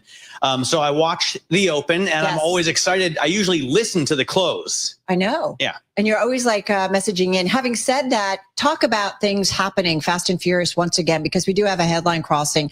The European Union willing to accept a trade agreement, an arrangement with the United States that includes a 10% universal tariff on many of its exports, but it wants the United States, Matt, to commit to lower rates on key sectors. This is the back and forth that we continue to see as the U.S. tries to kind of tie up all of these trade deals. Yeah, absolutely. And, stocks come down a little bit on that, but they're still positive on the day, positive on the half, positive on the year. We're at an all-time record of 61.83. If we close here today, we will never have closed this high on the S&P 500. So it's amazing. This is, I think, just one more piece of what the market has seen all along. We've been worried that tariffs were going to ruin life as we know it. And the market said, you know what, it might not be that bad. Well, especially when you do kind of in some ways a 180, but not completely, because we do know that we are going to see some higher costs here. I mean, 10% tariffs are still 4 times higher than they were before. Exactly. That's my point. All right. Hey, we're going to get into that. We're going to talk about that big and beautiful spending and tax bill. We asked big and beautiful, but for whom and for what parts of the U.S. economy? And in case you forgot, how could you forget? There is still a war between Russia and Ukraine, still on in a big way. We saw Russia firing a record number of missiles and drones overnight. So we're going to check in with Ed Price, kind of get that macro view, Matt. Always important to remember that geopolitically, that can impact a lot of things. And then, did you see F1 over the weekend? I did. I watched the movie on Friday. As soon as it was released, I went to the IMAX, and a huge winner for Apple. All right, we're going to talk about that. Not such a great weekend for Squid Game, but we'll dig into that a little bit later on. Hey, let's get to that trade. We did see a leg down in U.S. stocks. Here is, once again, Charlie Pellet. Welcome back. Thank you very much. Great to be back. Matt mentioned Apple briefly there, down 0.3%. That headline bears repeating. EU to accept Trump's universal tariff, but will seek key exemptions. The story we're monitoring for you right here on Bloomberg. The Dow, the S&P, NASDAQ, all advancing right now as we wrap up the quarter, we wrap up the month, we wrap up the first half. S&P right now up 12, gain there of 0.2%. Dow Industrials up 140. That is an advance of 0.3%. NASDAQ right now up 46. That's a gain of 0.2%. Notably, on an update for the rest of the market, our Mag 7 index trading lower, down 0.3%. 10-year 4.23%. The 2-year 3.72%. Gold up $19 the ounce, up 0.6%, 32.93. While West Texas Intermediate crude lower now by 0.9%, 64.94 a barrel. Right now, we have got big banks climbing after passing the Fed's annual stress test, setting the stage for payouts.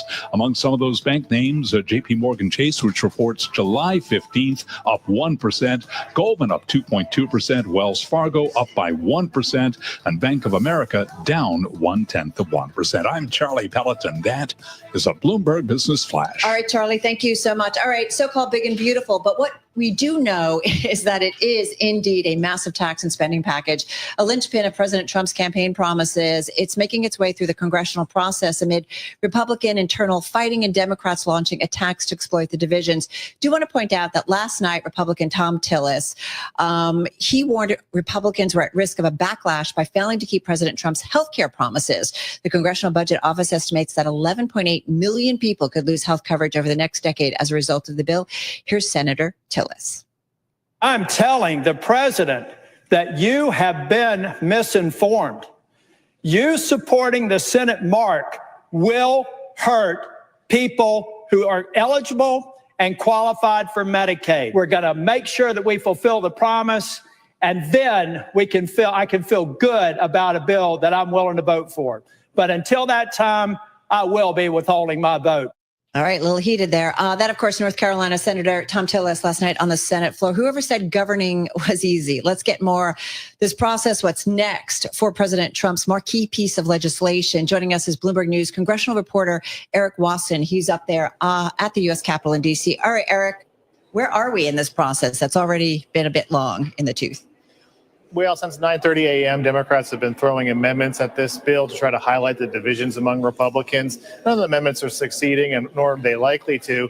But it will make Majority Leader John Thune's job of wrangling what are really 8 key holdouts for the bill even harder. We have Susan Collins and Lisa Murkowski, sort of the moderate wing of the party. We're very concerned about the cuts to Medicaid, food stamps, and renewable energy. And we have another group, Rick Scott, Ron Johnson, Cynthia Lummis, and Mike Lee, who are conservatives and want much deeper cuts to Medicaid. They have an amendment that would potentially remove 20 million people and save another $350 billion in order to cut the federal match for Medicaid. That amendment's going to be brought and it's an attempt by leadership to get them on board. It's not clear what would happen if that does fail, if the likes of Susan Collins, Murkowski, and the Democrats bring it down. So Thune has his work cut out for him. We're expecting this bill to go late into tonight before it can pass. And then there's an open question of whether it can pass the House. We know Speaker Mike Johnson's been meeting with President Trump. There are people on the right and left of the GOP in the House that are worried about the Senate bill. We could very well see what I've been calling a hot tax summer of the bill bouncing back and forth between the chambers throughout July. I just don't understand how this gets through at all, to be honest, Eric. I mean, everybody seems so sure that even though people have issues on both sides, it's going to pass. But, you know, on the SALT caucus, how could they capitulate and still expect to win anything ever again in New York, New Jersey, or California? And then in terms of deficit hawks, I mean, Scott Bessent was on Bloomberg television this morning saying he's a hawk, but they're going to have to raise the deficit ceiling dramatically.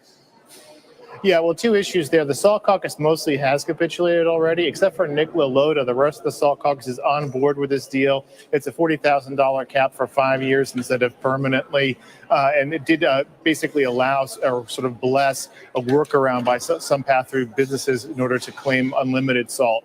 That's the deal right now. Nick LaLota is dug in as a no vote. And that really matters because of the slim majority in the House. We already have Thomas Massey, a libertarian from Kentucky. He's a dedicated no. Nick Lalo to add to that. That really makes the math very hard for Mike Johnson, the speaker, who could probably only lose 3 or 4 people, depending on Dem absences. As far as the deficit hawk issue is concerned, we saw a very interesting development here in the Senate where they changed the rules essentially to allow a new form of accounting that would count current policy as the baseline for measuring bills. Basically, they're changing the measuring stick midway and calling the extension of the Trump tax cuts free, costing $0 instead of the $3.8 trillion it would cost, while at the same time including a bunch of temporary tax breaks like the SALT deduction, like no tax on tips or overtime. This is basically creative accounting, and it seems to be winning over at least the votes of most of the deficit hawks in the party. But it doesn't change the need to raise the debt ceiling, right? Because what you're talking about is an accounting gimmick.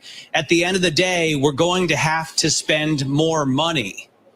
Right. Yes, the debt ceiling has to be raised. A lot of that's money that's already been appropriated, not directly caused by this bill. It's going to be raised by $5 trillion under the Senate bill. And something has to be done to avoid a U.S. payment default as soon as August. There are amendments that are pending from Mike Lee and others that would raise it as low as $2 trillion or even $500 billion. I don't think that's likely to pass because basically Republicans and Donald Trump have concluded they need to raise this debt ceiling to get them through the midterm election, to not deal with it again right before voters have to go to the polls. All right. So we're going to dig into this a little bit more in just a moment, but I want to just put it out to you, Eric. I mean, it's so easy as we cover something like this to get caught up in the process, the congressional process and the fighting and that kind of stuff that's going on to get this massive legislation passed. Having said that, who wins, who loses, rich, poor, big companies versus small, north versus south, blue versus red. I mean, does America come out better on the other side of this? It doesn't sound so if we're going to have a much bigger deficit. Well, I can't point to the Yale Budget Lab, which is very credible. It says it's basically a very regressive bill. You're seeing the net income of poor people who depend on Medicaid and food stamps going down, while the net income of the very rich going up. This is a key talking point for Democrats, and they're hoping to make political gold of it in the next election. Republicans, on the other hand, say that, look, most of the Trump's tax cuts are going to expire. If you don't do anything, if there's just gridlock, you see a $4 trillion tax increase, that would hit the economy, which is already, experiencing turbulence from Trump's tariffs, et cetera. So there's an argument to be made there on either side. All right, we're going to leave it on that note. Listen, we so appreciate it. Of course, Bloomberg News congressional reporter Eric Wasson with us from the U.S. Capitol in D.C. All right, we're going to stay with this massive $3.3 trillion package that the Republicans and certainly the president would like to see go through. We've talked about the CBO over the weekend, estimating that the Senate bill would add $3.3 trillion to deficits over 10 years compared to current law. Meantime, optimism that the U.S. is close to reaching deals with top trading partners has set the S&P 500 near 6,200, although we've seen it pull back after that headline that the EU to accept President Trump's universal tariff, but is seeking some key exemptions. So there's a lot coming at us. With a little bit more on the yin and yang factors, including trade and ultimately the U.S. economy, we actually heard from U.S. Treasury Secretary Scott Bessent earlier. Matt mentioned it. He also touched on something very important to the U.S. and certainly monetary policy, inflation. There's going to be a flurry going into the final week as the pressure increases. What can you tell us about what's coming out of those deals? Are they inked deals or are they negotiations for future deals? Well, what I can tell you is that the staff level, whether it's at Treasury, at USTR, at Commerce, people who've been around for 20 years are in amazement, and they're saying these countries are coming with offers that they can't believe. So in terms of bringing down tariffs, non-tariff trade barriers, we're leaving aside currency, the financing of the labor and capital in an advantageous way. All these countries are pulling back. So you've said that trade negotiations could be wrapped up by Labor Day. How should investors and nations impact be thinking about that July 9th deadline? And could that be pushed back to avoid going back to those April 2nd tariff rates? Well, that's going to be up to President Trump. And, I'm not going to tell any country.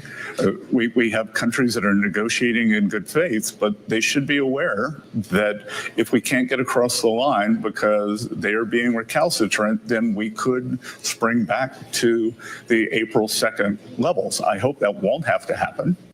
All right, that, of course, is U.S. Treasury Secretary Scott Bessent earlier with our Sonali Basak on Bloomberg Television. Well, that massive piece of legislation, we just talked about it. That's one factor. But the other thing is that ongoing race to tie up those U.S. trade deals with the world that we've certainly heard the Secretary talk about. We just had that headline about the EU to accept President Trump's universal tariff, but looking for some key exemptions.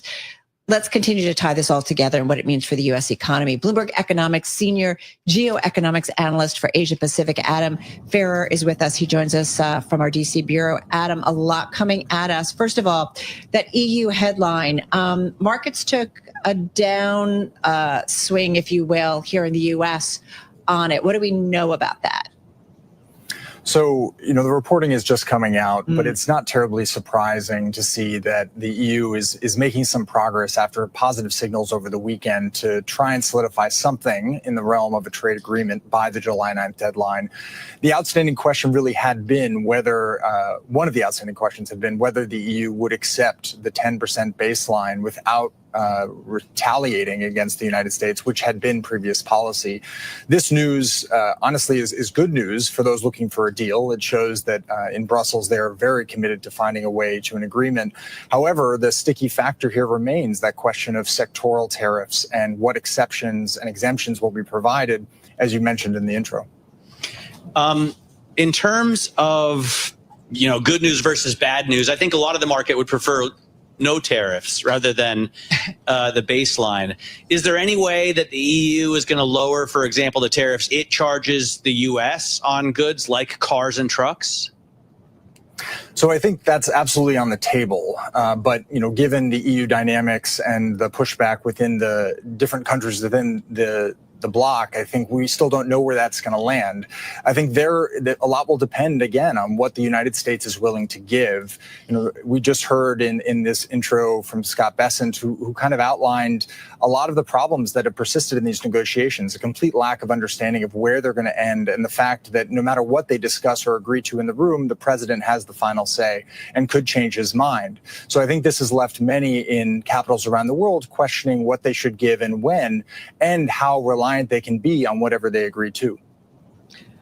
I'm curious too, as you continue to, like the rest of the Bloomberg team, kind of tie it all together and what it means for the U.S. economy. Ultimately, these trade deals, we're going to have higher tariffs. That's just a bottom line here. It's not going to go back to what it was. So we're talking about an economic cost here to the United States ultimately. So I think the top line is right. The tariffs are here to stay. The only deal we've had in this 90-day sprint so far was with the United Kingdom. And what we saw from that, well, maybe a little more flexibility on sectorals with the quota put forward for autos coming to the United States, the 10% baseline remained. And that sent the message across the board that 10% was likely to remain the lowest that the United States was willing to go. But I think we're also seeing right now that some countries are likely to get higher tariffs than that for the long term. What we're hearing right now is that Vietnam, one of the largest U.S. trade partners, is likely to accept somewhere near 20 or 25% tariffs. Now, the question becomes who's going to eat that, whether suppliers and producers will take that or whether consumers will have to take the brunt of it. Yeah, I guess you could look at it in terms of the cost to consumers or to businesses if they take it in their margins. But you can also look at the revenue coming in. That's what the administration has been talking about a lot. Have you tried to ballpark the amount of revenue the U.S. is actually going to end up taking in on tariffs if you assume, for example, Adam, a 10% baseline around the world? So our colleagues here at Bloomberg Economics have done some extensive research trying to play out the different scenarios. But I'll bring us back to the word at the beginning of this segment. Uncertainty lives across all of this. We simply don't have a sense right now for where countries are going to land. And with the president saying just a couple days ago that he's planning to send out letters with new tariff rates, we could see a much higher rate across the board with most countries, which would provide for additional revenue to the United States. Obviously, this also plays into this broader question about the impact on the debt of the big, beautiful bill working its way through Congress and how much revenue will actually be able to offset those additional costs. I just wonder, because I've heard figures of up to $400 billion, but I believe that we have about 2.3, maybe 2.4 trillion in goods coming in, which would mean a 10% tariff brings in only 240 billion at maximum. So I'm just trying to get a better handle on how much money we could be making here. Well, some estimates had put the 10-year benefit at over $2 trillion, which would have, offset again some of these costs for the big, beautiful bill. But I have to emphasize that we simply don't know how long these are going to last and what form they're going to take. And as you described earlier, there's likely to be significant added friction in the global trade system from tariffs and retaliatory measures from some countries that could increase costs across the board. So, at this point, we're throwing lots of things out there, trying to explore what it could look like, but we simply don't know. Right. There's an assumption, too, that we continue buying at the same levels, right? Or do people just say, I'm out? That's very true. So that's very true. There's a lot of stuff. Adam Farrer, thank you so much. Bloomberg Economics Senior Geoeconomics Analyst for Asia Pacific there in our DC Bureau. Hey, coming up, President Trump completing the second term that Richard Nixon never finished. That's one viewpoint. We're going to talk about that and the wars and conflicts that continue around the globe. This is Bloomberg Business Week Daily. Get the latest news wherever you want it with the Bloomberg News Now. Top stories from our global team of reporters at the click of a button. Get Bloomberg News Now on the Bloomberg Business app, Bloomberg.com, or wherever you get your podcasts. Did you know Bloomberg Radio is on Amazon Alexa? Get live business news and market headlines 24 hours a day anywhere you have an Alexa device. Just say, Alexa, play Bloomberg Radio. How is Africa riding the crypto wave? Why are record coffee prices a double-edged sword? And what do China's economic woes mean for African debt? I'm Jennifer Zabasaja. Join me for Next Africa, a podcast from Bloomberg that offers a weekly dive into one business or economic story from across the continent. Listen to Next Africa on Apple CarPlay or Android Auto with the Bloomberg Business app or wherever you get your podcasts. The impact of a meal goes well beyond feeding our bodies, because feeling full can sound like this. How did the interview go? I did it! I got the job! I can't believe it! And like this. Mom, I got first place at the science fair with my volcano project. That's amazing, sweetie. Congratulations. Because when people are fed, futures are nourished, and everyone deserves to live a full life. Join the movement to end hunger at feedingamerica.org/act now. Brought to you by Feeding America and the Ad Council. On a recent edition of the Big Take podcast, for $10 billion, the Bus family steps off the basketball court.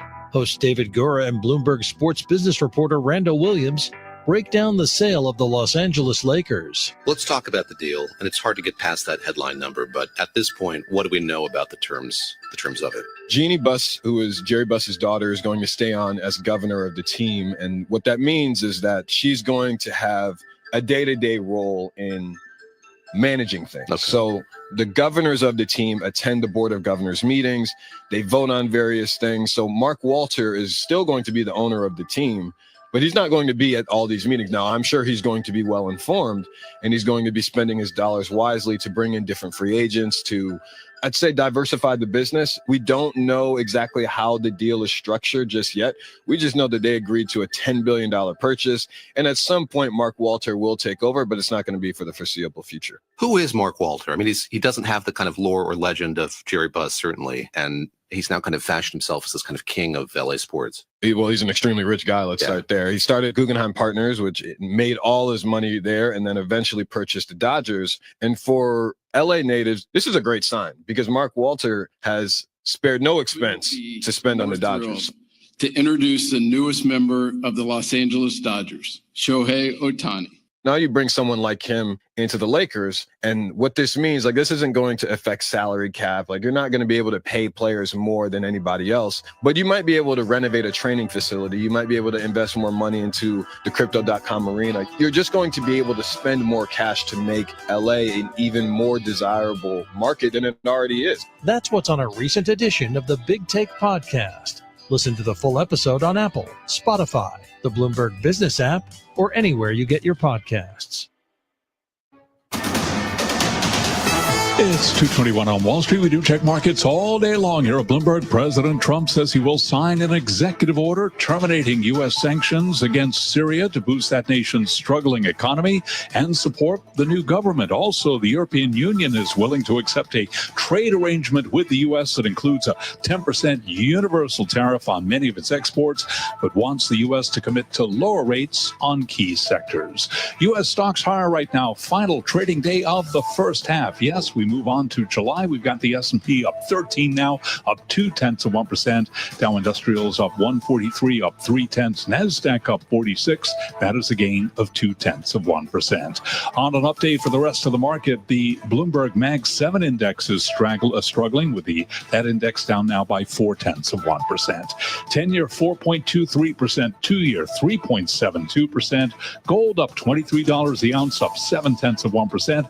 And West Texas Intermediate crude down 0.8%, $64.99 a barrel on WTI. Michael Saylor's strategy is using common shares again to help finance the crypto treasury firm's purchases of Bitcoin, following criticism of the practice by renowned short seller Jim Chanos.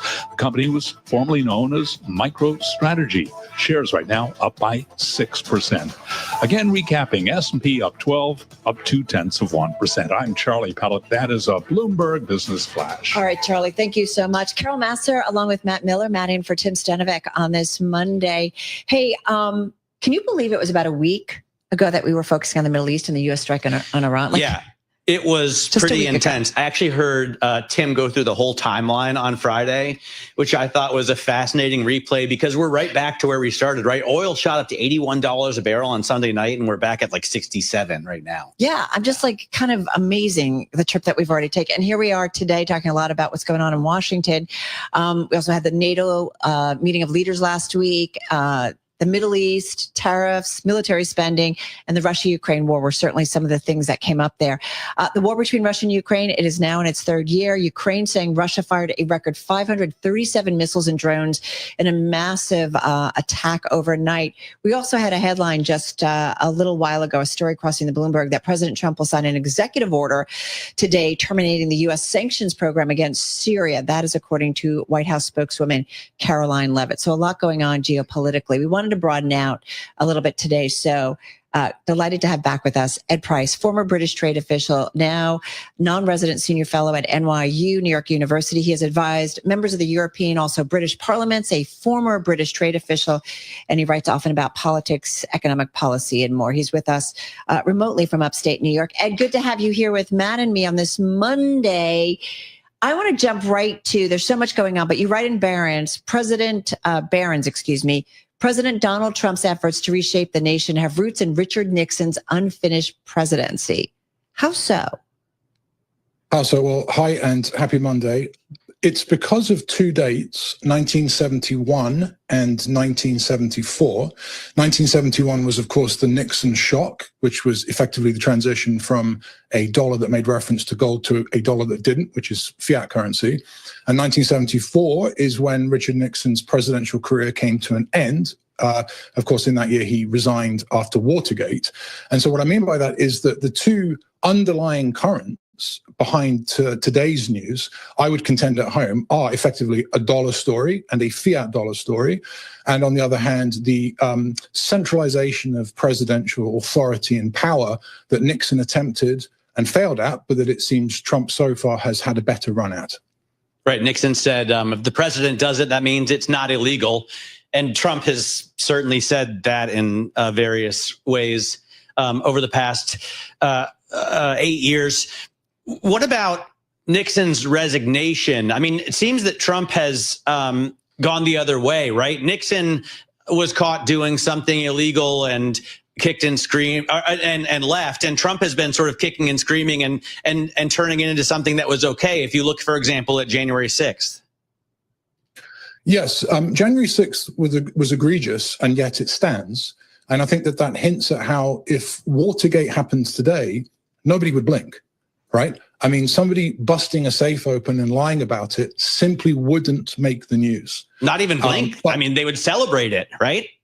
Well, they probably would, depending on their political views. I would caution everybody, including myself, because I'm so guilty of this, of always sort of looking to Trump as the independent variable in all cases. Well, I want to jump in for a moment, because I was just thinking as you were talking, what you were saying, is it more about the U.S. public has changed and that they wouldn't balk at a Watergate today versus what they did during the Nixon administration? Does it say more about the U.S. citizens at large, or many of them, versus an individual president or individual administration? Well, ultimately, American politics are a subfunction of the American people, as you rightly point out. And every couple of years we have a major election, and the views of the people are thereafter represented in our government via those elections. So yes, I would say that the American people have moved from, for want of a better word, a puritanical view of the world to something a little less puritanical in, say, the last 20 or so years.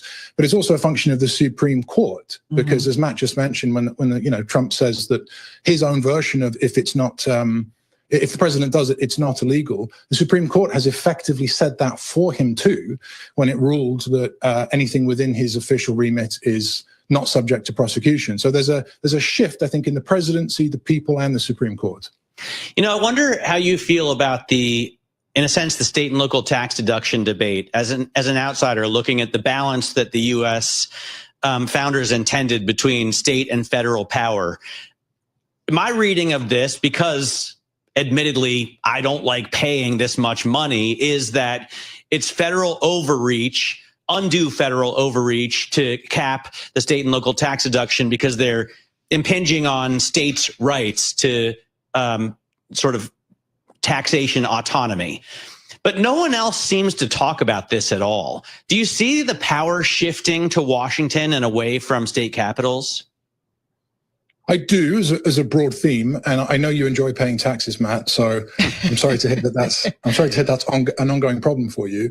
Yes, there is a centralization of power in the American body politic that is one theme that I think Nixon introduced, perhaps, and that people like Dick Cheney tried to theorize with his vice presidency and the unitary executive. But there's another theme pushing back at that, which is, as you just mentioned, states' rights, liberty, individual rights, and so on. And these two strands are bumping up against each other constantly in American history.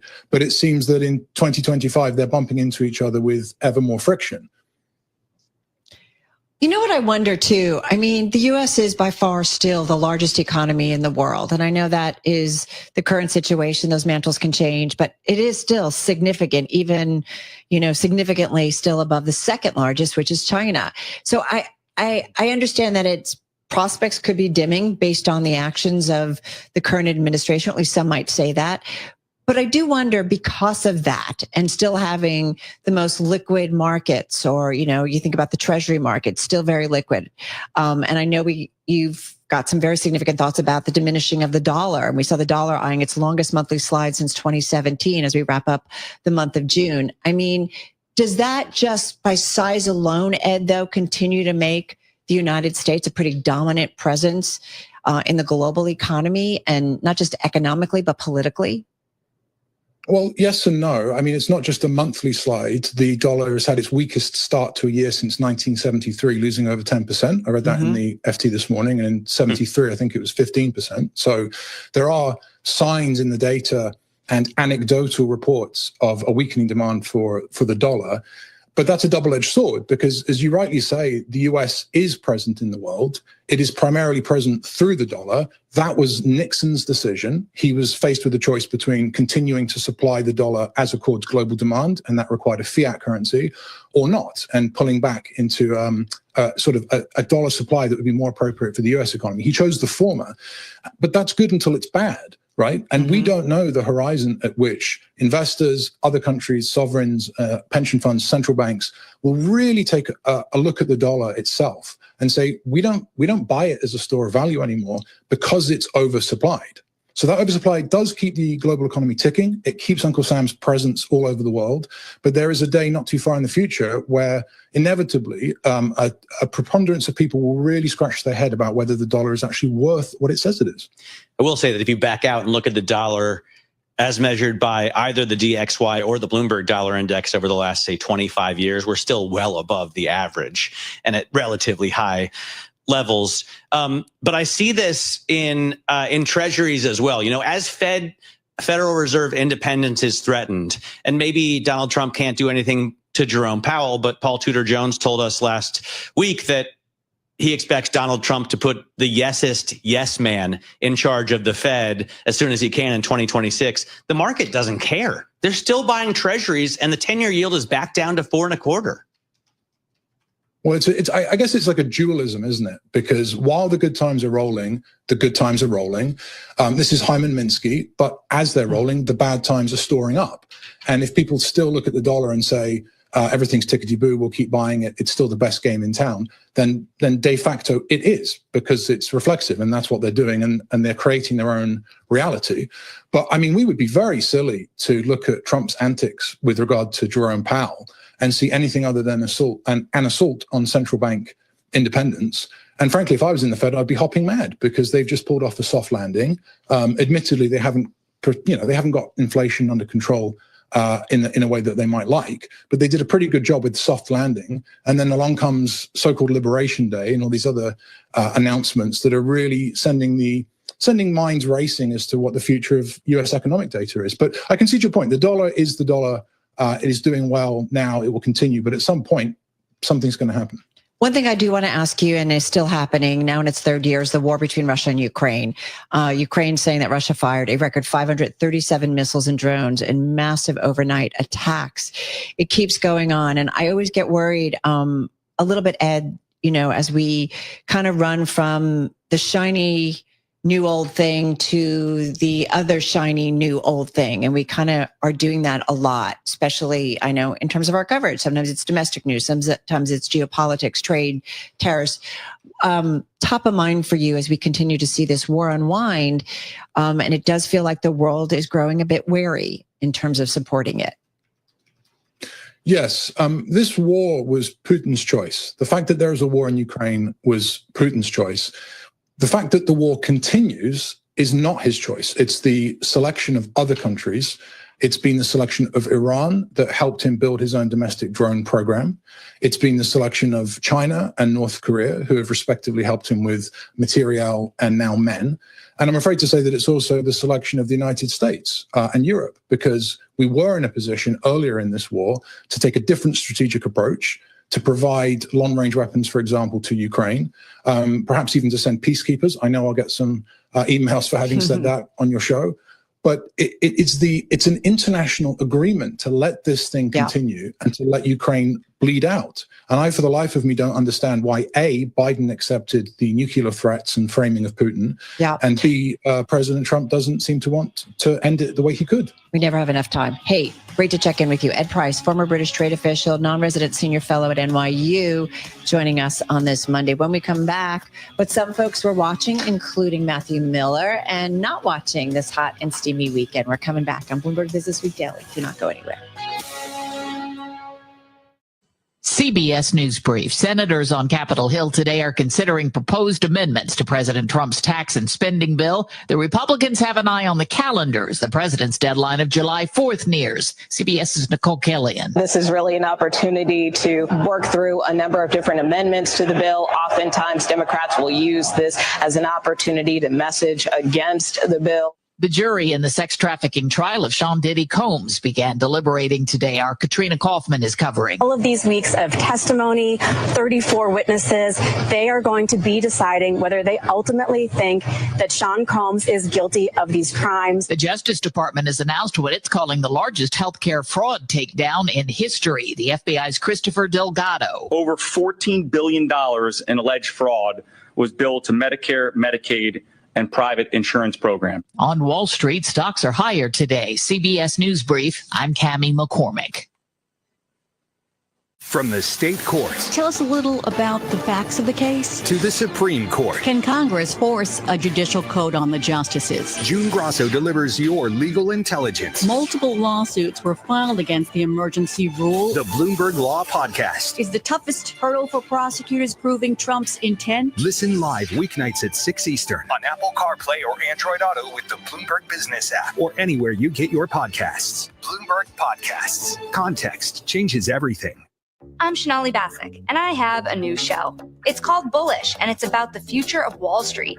Join me and Ken Griffin, Boaz Weinstein, Melody Hobson, Jane Fraser, and others as I explore Wall Street South, the rise of influencers. Oh, and I learned how to count cards. Another black tie.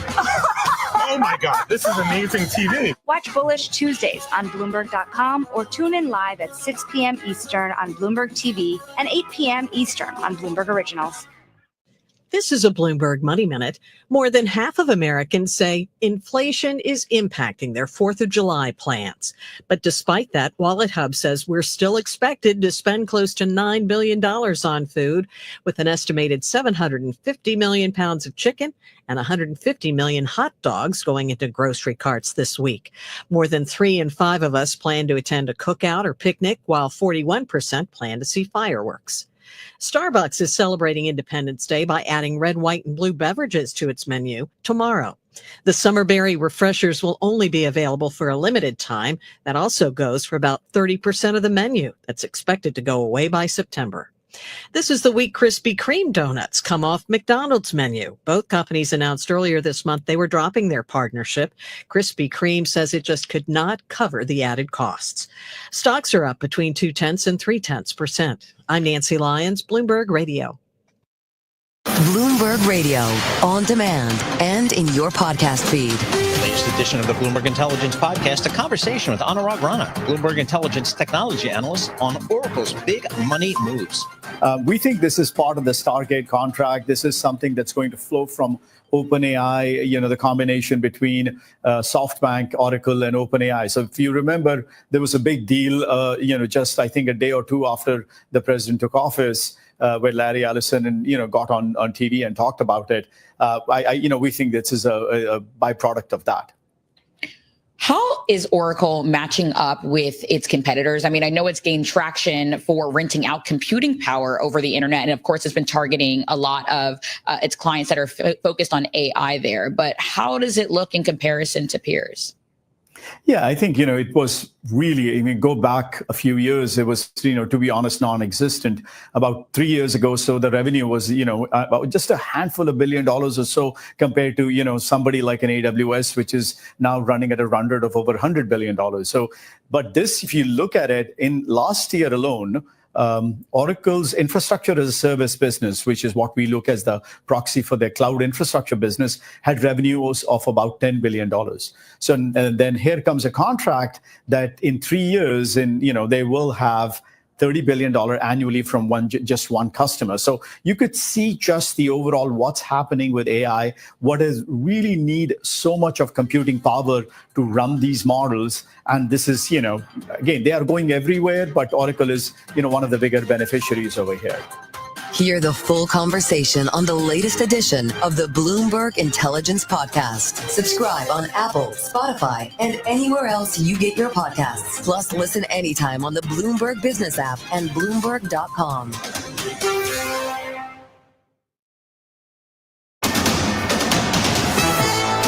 It's 2:40 on Wall Street. We do check markets all day long here at Bloomberg. We have got the Dow, the S&P, NASDAQ all advancing. Could see another record on the S&P 500 index if we close higher.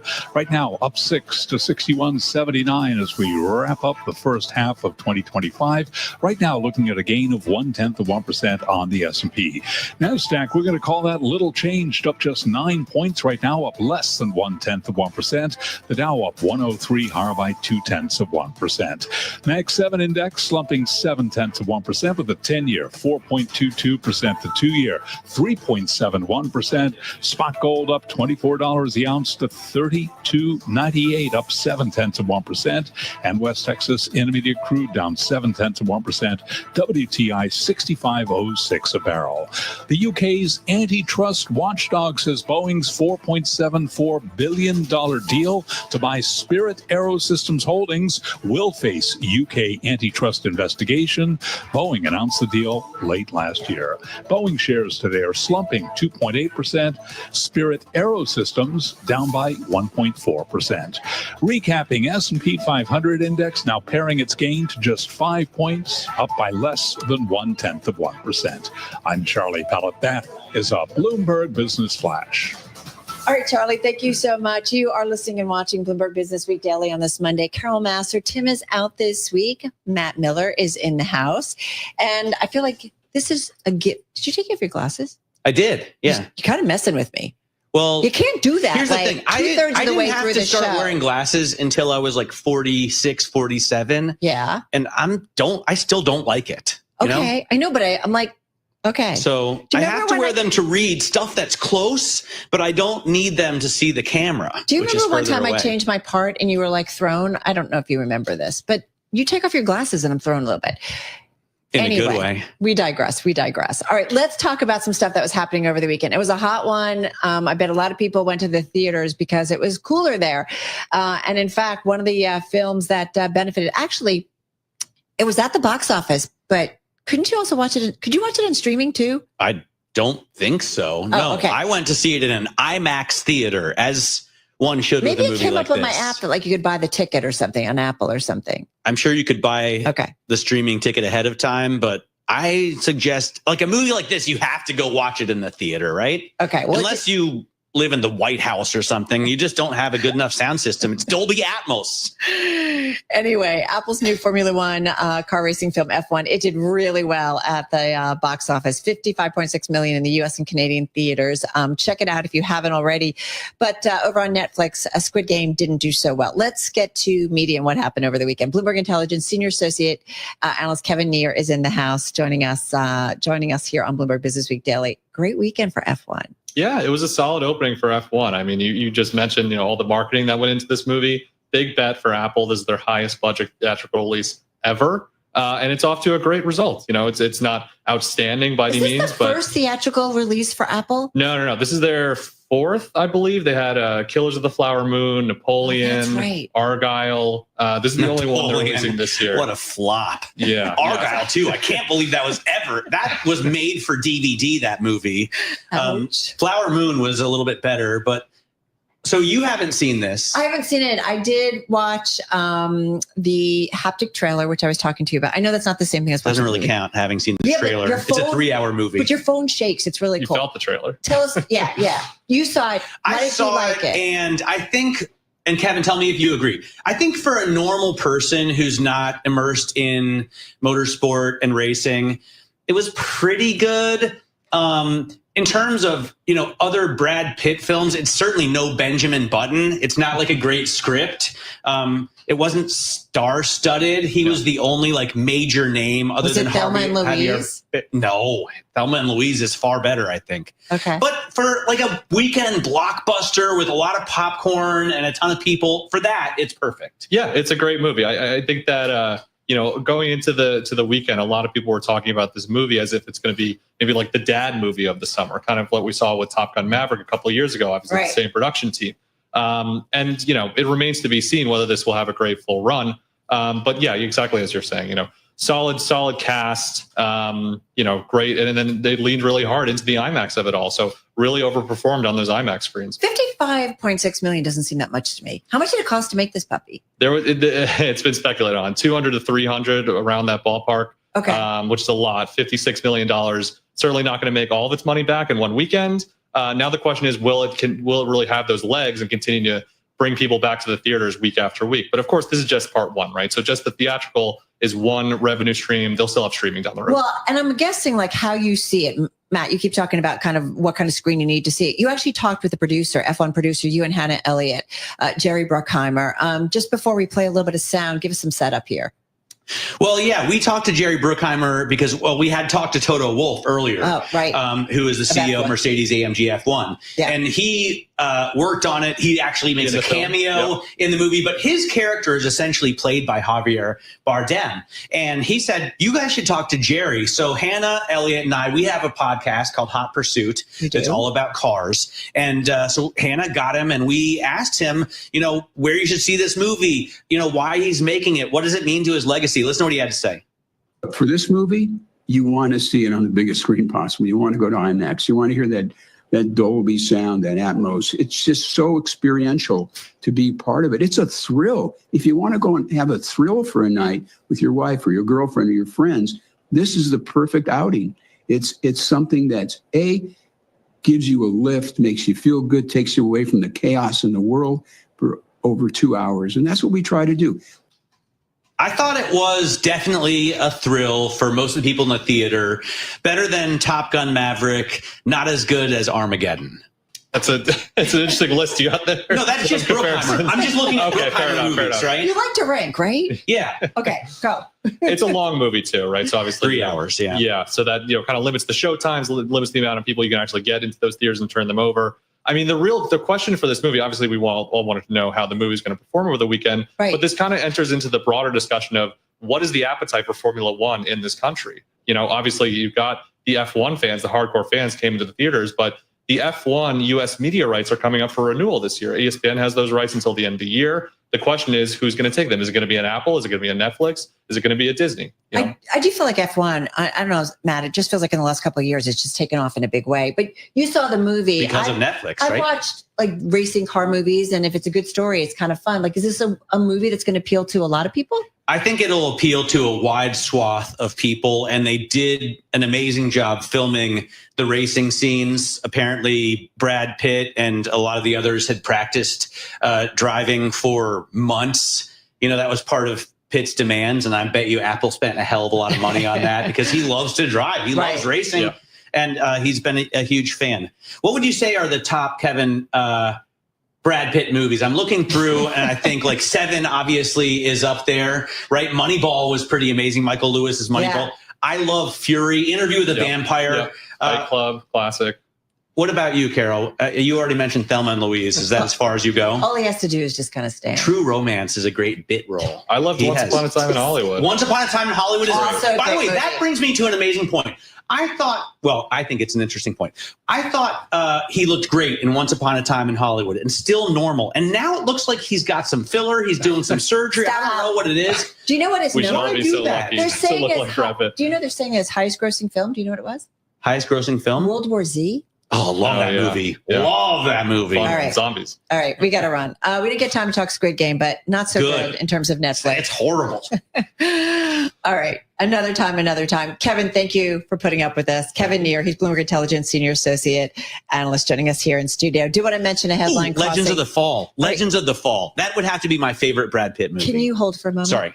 All right. Apple considering using artificial intelligence technology from Anthropic, PBC, or OpenAI to power a new version of Siri, potentially sidelining its own in-house models. The company apparently has talked with both Anthropic and OpenAI about using their large language models for Siri and has asked them to train versions of their models that could run on Apple's cloud infrastructure for testing. So Apple's looking to use anyone else but their own people. Some are saying hallelujah. No, this isn't the story. I'm just saying Siri I got to tell you, I get into battles with Siri. It just isn't there. And I can't understand why Apple, which is an ecosystem that I fully immerse myself in. I live in this. And it's a $3 trillion company. Yep.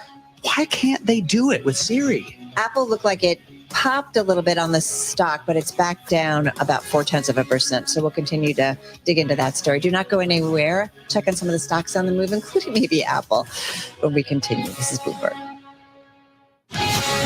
All right, Bloomberg.com has a brand new game for you. Pointed, the news quiz for risk takers. Use strategy and savvy to navigate trivia questions about the week's news and markets, politics, luxury, and so much more. Play Pointed at Bloomberg.com/pointed. Everything you love about Bloomberg Radio is now inside your car. The new Bloomberg Business app featuring Apple CarPlay and Android Auto. All your favorite Bloomberg radio shows right on your dashboard. Download it free in the Apple App Store or on Google Play. This is a Bloomberg Money Minute. More than half of Americans say inflation is impacting their 4th of July plans. But despite that, Wallet Hub says we're still expected to spend close to $9 billion on food, with an estimated 750 million pounds of chicken and 150 million hot dogs going into grocery carts this week. More than 3 in 5 of us plan to attend a cookout or picnic, while 41% plan to see fireworks. Starbucks is celebrating Independence Day by adding red, white, and blue beverages to its menu tomorrow. The summer berry refreshers will only be available for a limited time. That also goes for about 30% of the menu. That's expected to go away by September. This is the week Krispy Kreme donuts come off McDonald's menu. Both companies announced earlier this month they were dropping their partnership. Krispy Kreme says it just could not cover the added costs. Stocks are up between 0.2% and 0.3%. I'm Nancy Lyons, Bloomberg Radio.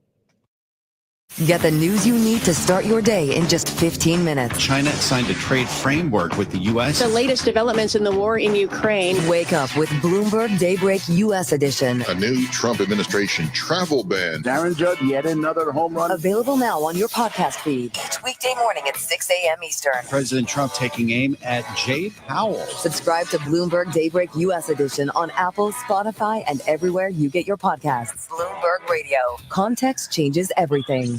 A warming planet, complex geopolitics, and fierce competition means business operations are under more scrutiny than ever before. Returning to Singapore this July, the Bloomberg Sustainable Business Summit is uniting leaders and investors to explore how sustainability efforts can bolster resilience and mitigate risk. Learn more at bloomberglive.com/SBS-Singapore.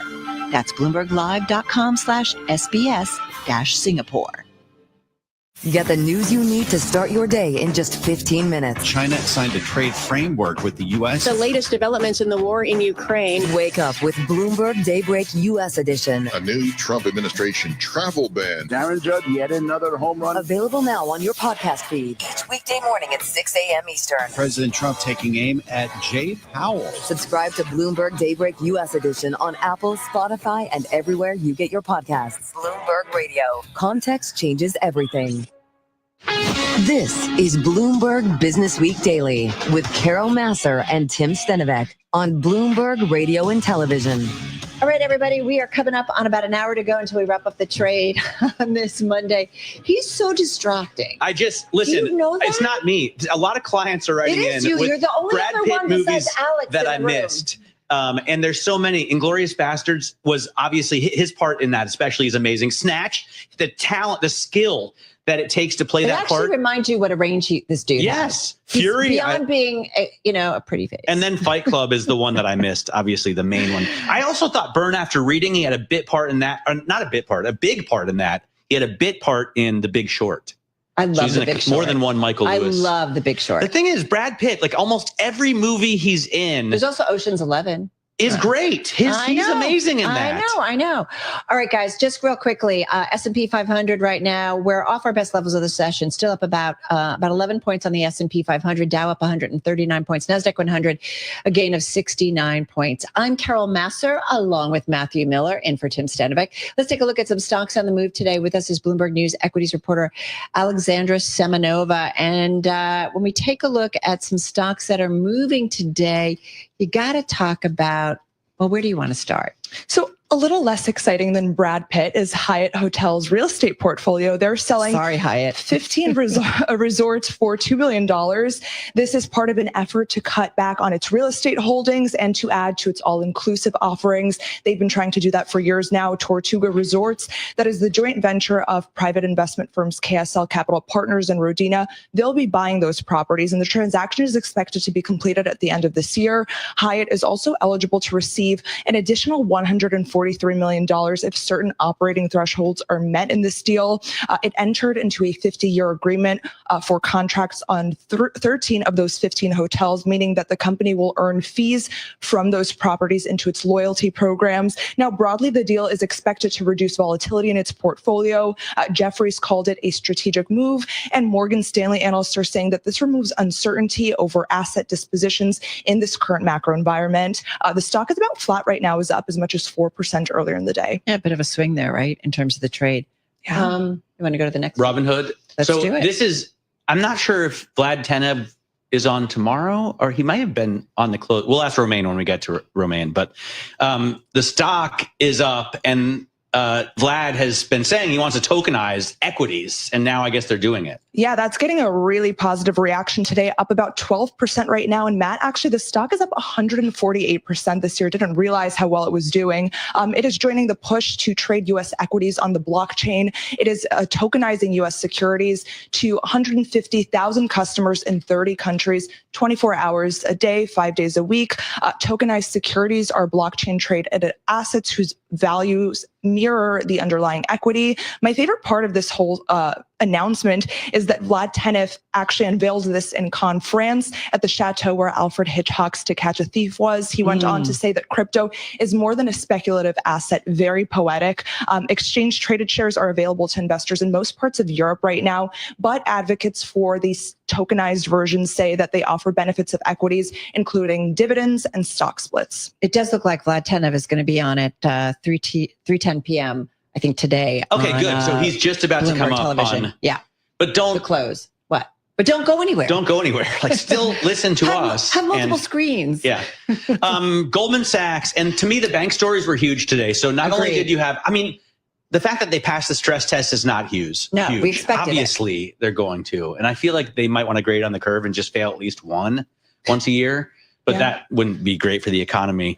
And you don't want to be that one bank. But ING also in the news for firing like 230 managers. There's a lot of bank news and a lot of movement. Yeah, a lot going on. Shares of banks across the board are gaining after comfortably clearing the Fed stress test late Friday. That set the stage for lenders to boost buybacks and dividends to shareholders. The heavyweights today all moving higher. Goldman Sachs, Wells Fargo, Bank of America, JP Morgan, and Citi. And also, guys, the KBW Bank Index is rising for an 8th straight day. Just shows what an incredible run this sector has had. And of course, we have earnings season coming up, and they're kind of the informal curtain raiser for what's ahead. So everyone will be tuning into what banks are saying. Obviously, looking at remarks from Mike Mayo, he says that the Fed stress test is a clear demonstration that regulation is becoming less onerous, less volatile. Boding well for the sector. I mean, look at the KBW Bank Index.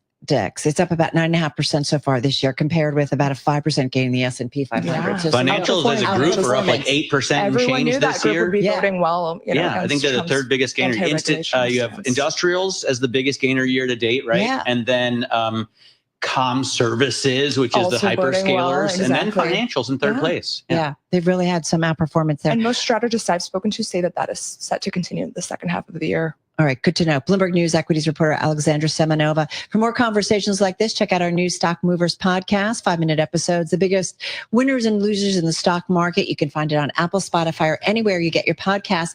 Hey, for those of you watching on television, the close is coming your way in just a moment.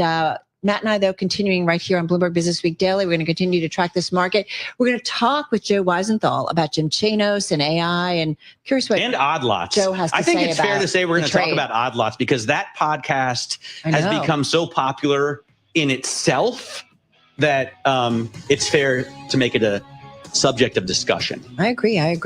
Looking forward to that. Right now we're looking at markets turning around again. A little bit of a bounce to the upside, up 18 on the S&P. Another new record. Do not go anywhere. This is Bloomberg.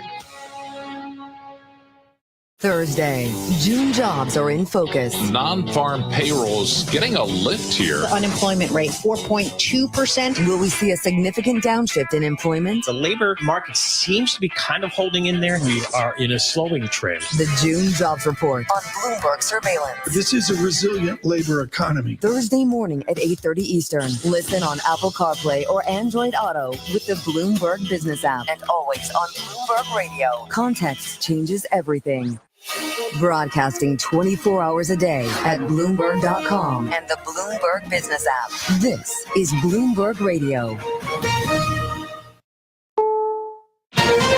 This is CBS News on the Hour, sponsored by Native Path. I'm Cammie McCormick. It's busy on Capitol Hill with the July 4th holiday approaching and President Trump's deadline for passing his tax and spending bill. Republicans need to stay tough and unified during the home stretch, and we are counting on them to get the job done. White House Press Secretary Caroline Leavitt, CBS's Natalie Brand is following. The clerk will call the roll. Senators launched a vote-a-rama Monday morning as Republicans try to tee up a final vote on the president's tax cut and spending mega bill as early as today. Bring amendment after amendment after amendment to the floor, so Republicans can defend their billionaire tax cuts. Over the weekend, Republicans narrowly voted to move forward with debate, which stretched into late Sunday night. This bill makes the 2017 tax cuts permanent. It avoids a tax increase for your family that's coming in December if we don't act now. The Supreme Court will take up a Republican-led drive to wipe away limits on how political parties work with candidates to raise money. Zachary Shimtab is editor of the SCOTUS blog. It's a challenge to whether political parties can be restricted from spending money on campaign advertising with input from political candidates. So this could potentially upend campaign finance regulations a great deal. CBS's Katrina Kaufman reports the jury is now deliberating in the sex trafficking trial of Sean Diddy Combs. These are complex charges: racketeering, conspiracy, sex trafficking, and transportation to engage in prostitution. Ultimately, racketeering conspiracy carries up to life in prison. There's been a dramatic rescue at sea involving a cruise ship. Stacey Lynn has that. A Disney Cruise Line ship was returning to Fort Lauderdale when a child fell overboard and her father jumped in after her. The crew threw life preservers into the water and launched rescue boats to save them, while the father treaded water with his daughter in his arms. The heroic rescue caught on video and posted on social media by passengers, who cheered when the mission was complete. In a statement, a Disney Cruise Line spokesperson commended crew members for their prompt actions. Stacey Lynn, CBS News. It is hot in Europe and in the UK, where Wimbledon just got underway. I'm sunburnt all over. The BBC's Guy Hedgecoe is in Madrid. 50 years ago, it was extremely unusual to have a heat wave in June. Now it's unusual, but it started happening more and more. There have been 9 heat waves in June in Spain over the last 25 years. Checking the numbers on Wall Street, stocks have been higher all day. The Dow Jones Industrial is currently up 184 points. This is CBS News. The body produces 1 to 2% less collagen per year starting in your 30s. Slow the process with Native Path single ingredient protein. Visit getnativepath.com/CBS for 45% off plus free shipping. Hi, it's CBS health and wellness expert Cooper Lawrence. You might be wondering, when's the right time to start adding collagen to my diet? How about today? Collagen production starts to dwindle in your 20s. By the time you've hit your 50s, decreased collagen contributes to wrinkles, sagging skin, and joint discomfort. Native Path collagen can help. It's packed with only type 1 and type 3 collagen fibers, the ones your body needs most for healthy joints, skin, bones, hair, nails, and gut. Plus, it's third-party tested for purity with no fillers, no additives, and no artificial junk. 2 scoops a day of Native Path delivers 18 grams of protein. Mix it into coffee, tea, or any drink. It's completely flavorless and easy to use. Native Path changed my gut health completely. Right now, get a special bundle deal at a fraction of the retail price plus free shipping. Available at getnativepath.com/CBS. With over 4 million jars sold, thousands of 5-star reviews, and a 365-day money-back guarantee, this is your moment to take control of aging before symptoms get worse. Go to nativepath.com/CBS now. Supplies are limited and demand is surging. /free. If you love the great outdoors, there's a new guide that could help you choose your perfect vacation spot. Stephen Kaufman has that. With the summer now underway, the nonprofit Smile Hub is out with a report that looks at the best states for those who enjoy the great outdoors. It compares each of the 50 states across 3 key dimensions: environmental quality, outdoor activity access, and economic impact and job opportunities. Topping the list, says the organization's Luke Powers, Montana ranked first, Alaska ranked second, and Colorado ranked third. Not far behind New England states and the Pacific Northwest. Stephen Kaufman, CBS News. The International Criminal Court said today it had identified and contained a targeted cybersecurity incident. It's the second such attack in the space of 2 weeks.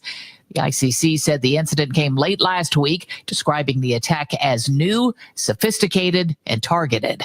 I'm Cammie McCormick, CBS News.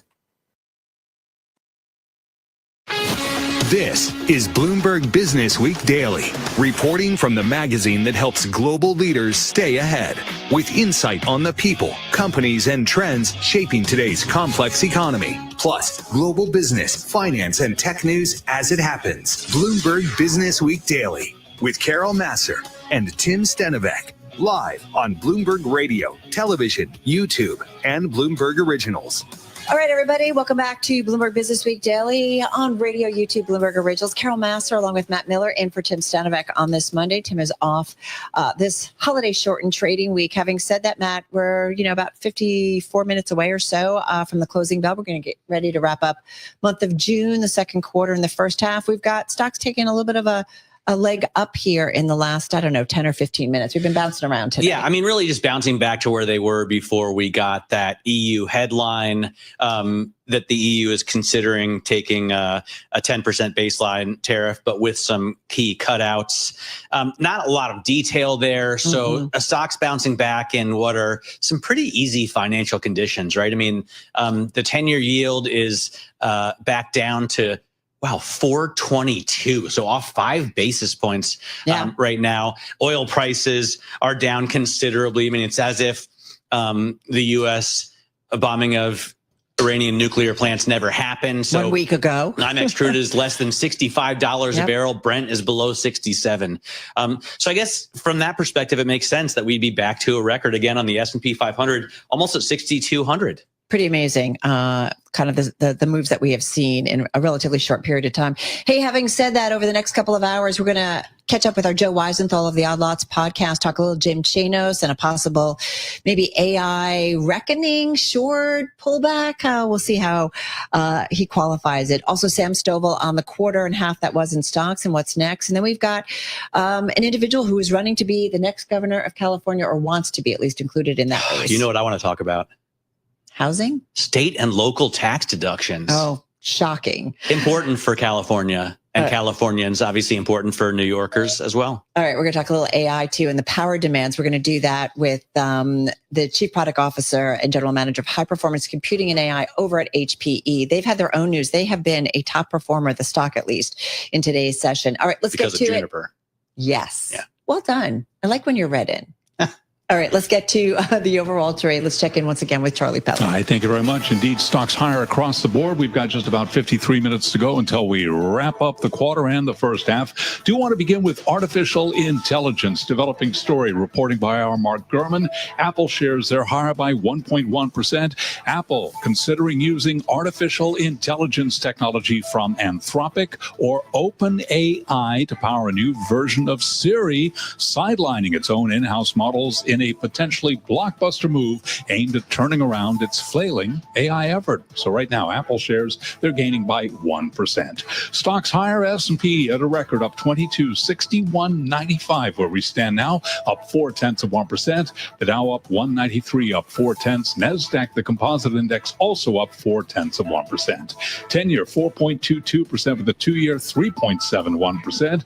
Gold at 3,300 even, up $25 the ounce, up 0.8%, and a retreat for West Texas Intermediate crude down 0.9%, 64.92 a barrel. For on-demand news 24 hours a day, subscribe to Bloomberg News Now wherever you get your podcasts. I'm Charlie Pelleton. That is a Bloomberg Business Flash. All right, Charlie, thanks so much. All right, as we've been saying over and over, stocks getting ready to wrap up a pretty stellar quarter. We've seen stocks at all-time highs today amid progress in U.S. trade talks and also some hopes that the Fed will resume its rate cuts, driving treasuries toward their biggest first half stretch in 5 years. The dollar eyeing its longest monthly slide since 2017. We want to talk markets. We want to talk also enthusiasm for all things artificial intelligence, which has helped propel stocks to another all-time high, especially when some well-known folks to Wall Street, including legendary short seller Jim Chanos, have some warnings about the AI ecosystem getting close to a potential pullback. He spoke before a live audience for taping for our Odd Lots podcast with Joe Weisenthal and Tracy Alloway. Here's Jim reminding us, what happened, though, during the dot-com era. Where we made a lot of money on the short side, idiosyncratically, after dot-com, from sort of 03 to 09, were in analog businesses that saw their business digitize. So if you were selling an analog product that became digital, you were in a lot of trouble. Think like Kodak, or Blockbuster, Yellow Pages, those kinds of businesses, right? That suddenly just didn't have to exist. And there's going to be a raft of them post AI, and people already kind of started to think that through.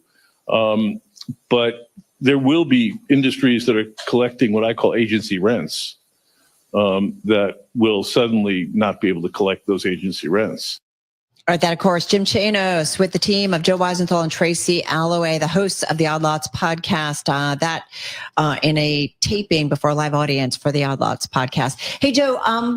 Joe Weisenthal back in our studio. How are you? Good. Thank you so much. Thanks for having me. You're welcome. Congratulations. Good stuff. Jim We had a Chanos. good time. Yeah, I'll always love chatting with Jim. Always something to say. Well, what did you? He's so on it. He is so on it. Has been on it, right? He's always I feel like on for it. decades. So, what did you like first and foremost think? Like, what did you want to hear from him?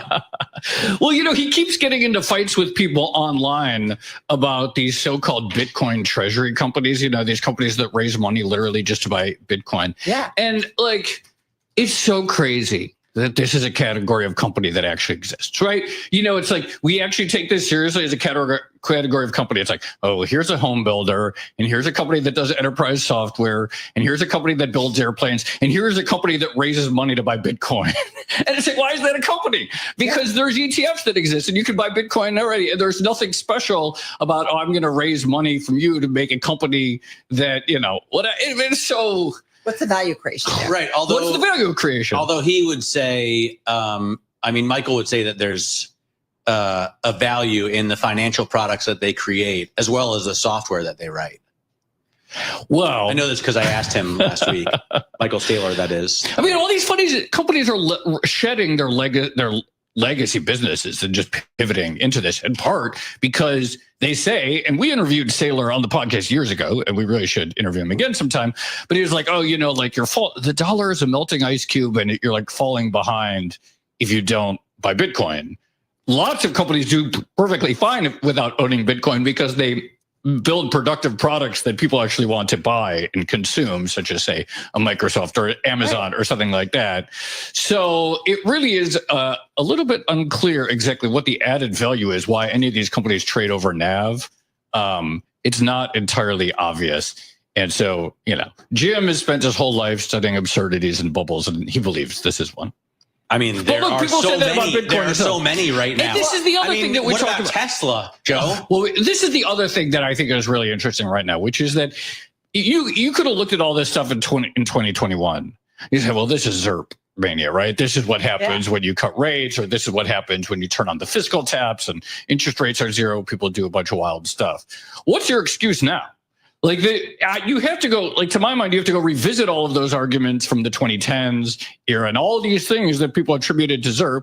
And then you look at the 10-year yield as a 4 point, ZERP is it's ancient memory. We're done. And yet all of these things that people thought were absurd, they still persist.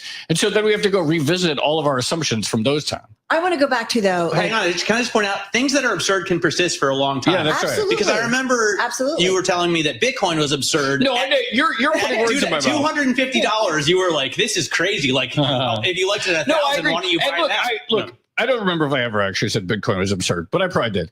But, something I was thinking about in the defense of all of these Bitcoin. It could be, by the way, still absurd. It's just worth a lot more. And something I was thinking about in the defense of all these companies, when Bitcoin existed, it had this sort of very mystical, mysterious entry into the world. We still don't know who created it. And then all these copycats started up. Right. And I was like, oh, well, Bitcoin is going to be the only one because it has this sort of divine creation story, and that can't be replicated because the rest of these are just... And yet there's hundreds of thousands of other coins out there, and many of them have non-zero values. So certainly everyone who's like, oh, this is absurd, this is a bubble, this is going to go away. We look stupid if we ever said that. There's no question about that.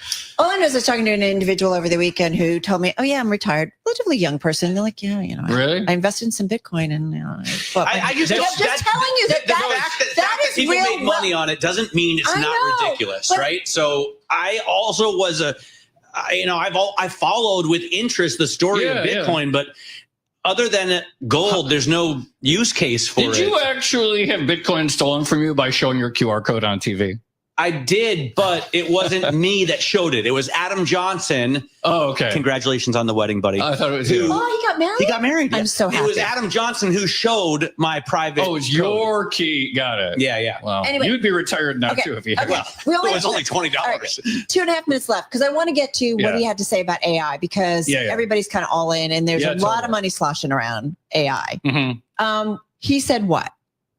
He thinks there's a lot of real businesses here that are clearly making money, and then there's a lot of companies that are just sort of like gonna get incinerated. But the fact is, if you look at the companies that are actually making money, they're real. Yeah.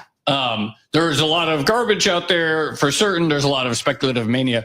But, I think at some point he suspects, I'm not going to put words in his mouth, that people are going to like the .com bubble, which proved to have durable worth, or the telecom bubble, which proved to have durable worth, which people got over their skis about.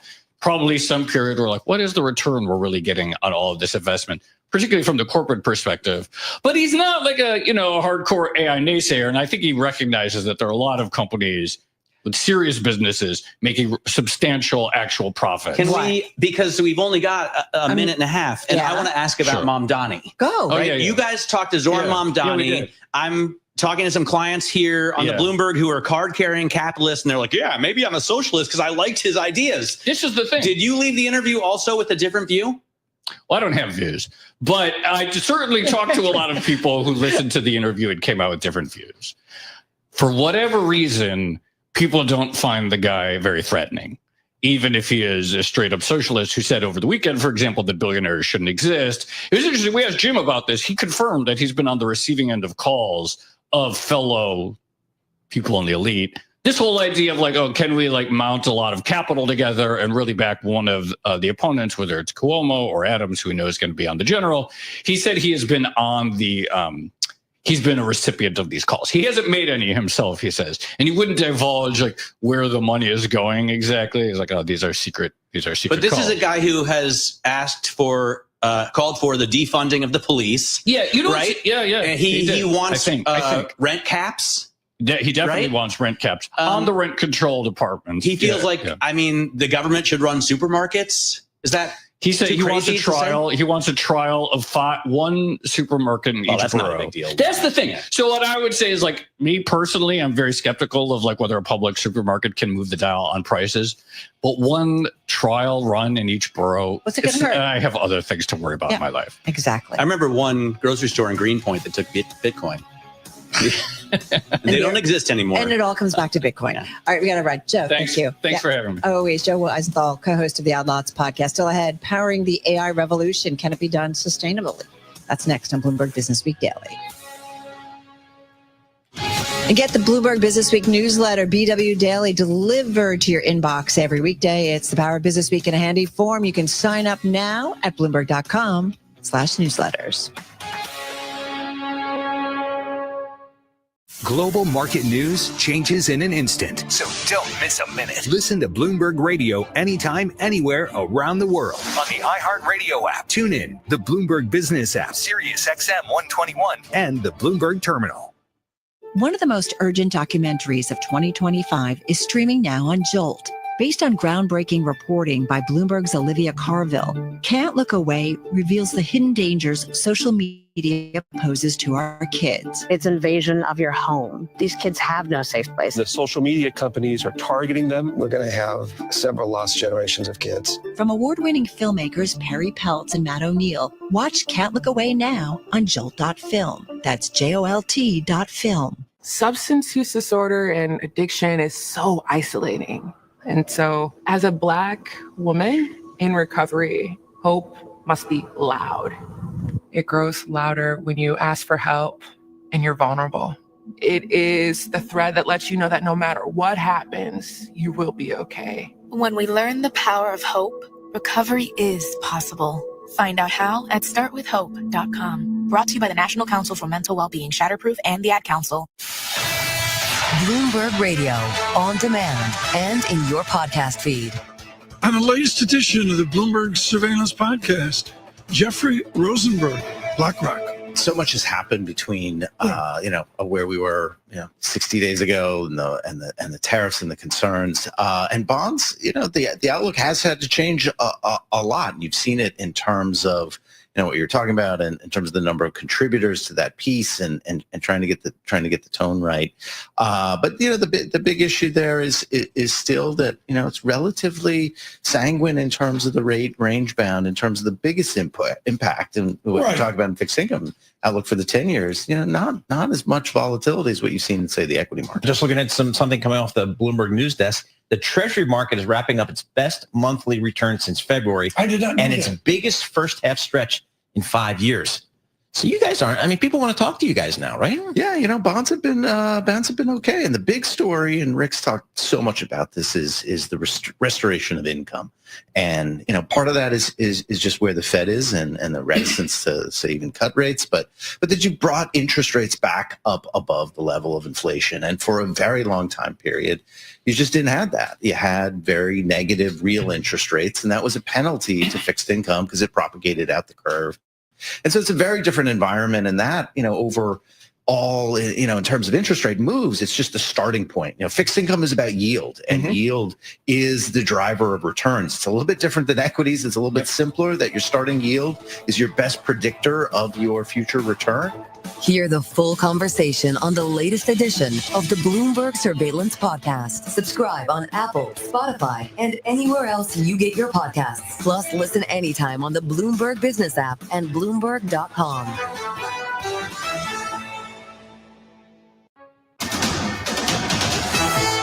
It's 3:21 on Wall Street. We do check markets all day long here at Bloomberg. Apple shares now up by 2%. Apple is considering using artificial intelligence technology from Anthropic or OpenAI to power a new version of Siri, potentially sidelining its own in-house models. This according to reporting from our Mark Gurman. Again, right now, we got Apple up by 2.2%. Stocks are higher with the S&P at 6,200 even, up 27 points, up 0.4%. 38 minutes to go until we wrap up the month, the quarter, and the first half of the trading year. On to July. The Dow up 206 now, up 0.5%. NASDAQ up 0.5%. The S&P again up by 0.4%. But on an update for the rest of the market, the Bloomberg Mag 7 index now down by 0.1%. The 10-year yield 4.23%, the 2-year 3.72%. Gold up $31 the ounce, $33.05, up by 1%. West Texas Intermediate crude down 1%, $64.89 a barrel. As for the overall market backdrop, as we wrap up the quarter, Katrina Dudley is senior investment strategist at Franklin Templeton. One of the things that does concern us is a lot of this rally has been very concentrated. It hasn't been the broad rally that you would like, that we were actually anticipating at the beginning of this year, where we talked about the average stock doing well. It's actually been a little more concentrated into the industrials, the IT, and the comm services. So that's the thing that just keeps us a little cautious. Katrina Dudley of Franklin Templeton interviewed this morning on Bloomberg Open Interest. Home Depot buying specialty building products distributor GMS on a deal valued at about $4.3 billion. Home Depot down 0.5%. Rival Lowe's down 0.7%. GMS up now by 11.7%. Recapping, S&P up 26, up 0.4. I'm Charlie Pellet. That is a Bloomberg Business Flash. All right, got it, Charlie. Thank you so much. Hey, folks, just want to mention shares of HPE, Hewlett-Packard Enterprise rallying. In fact, top performer in the S&P 500, followed by Juniper, the second best stock in the S&P 500. This on news at the Justice Department settled its lawsuit challenging Hewlett-Packard Enterprise's $13 billion takeover of Juniper less than 2 weeks before a trial was set to start.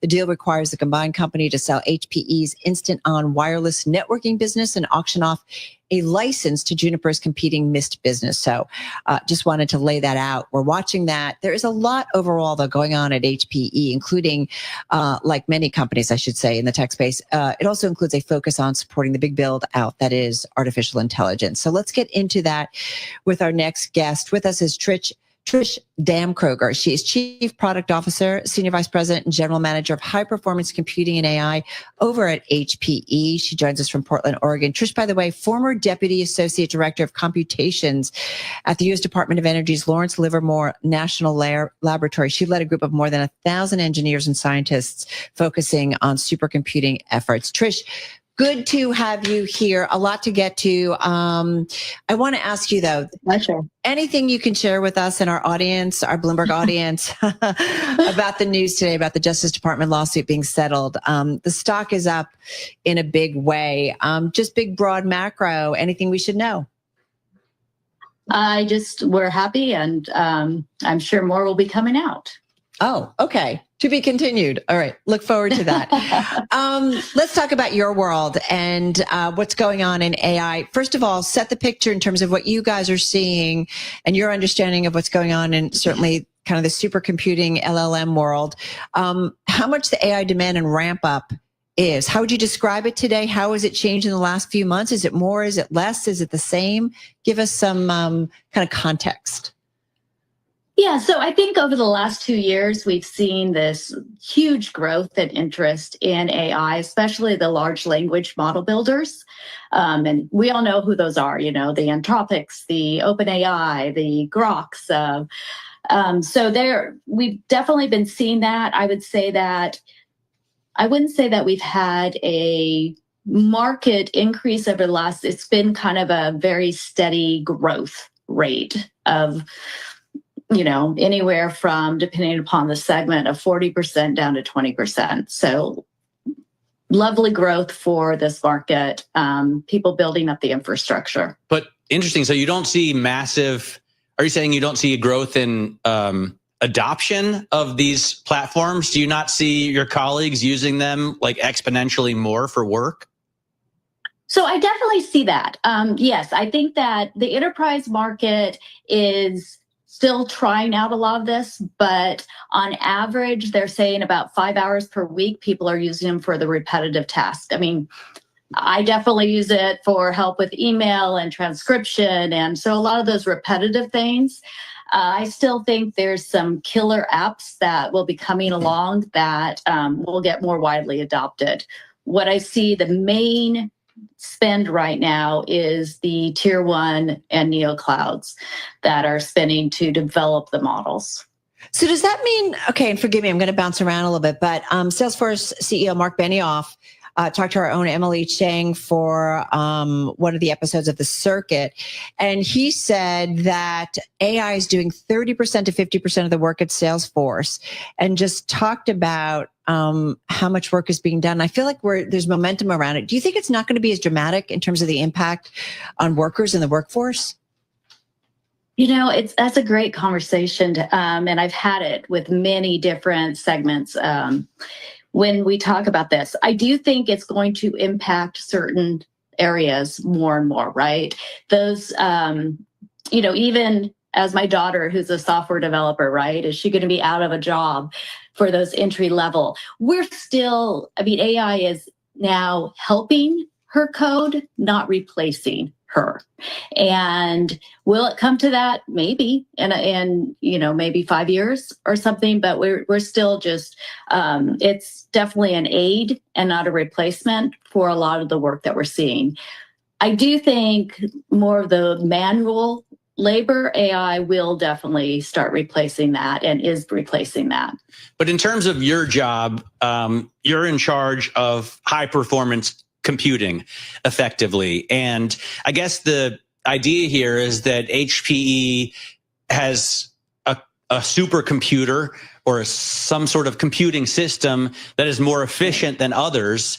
And, because as Carol says, we talk about the energy usage of this all the time. People are like, wow, one server uses as much energy as Atlanta.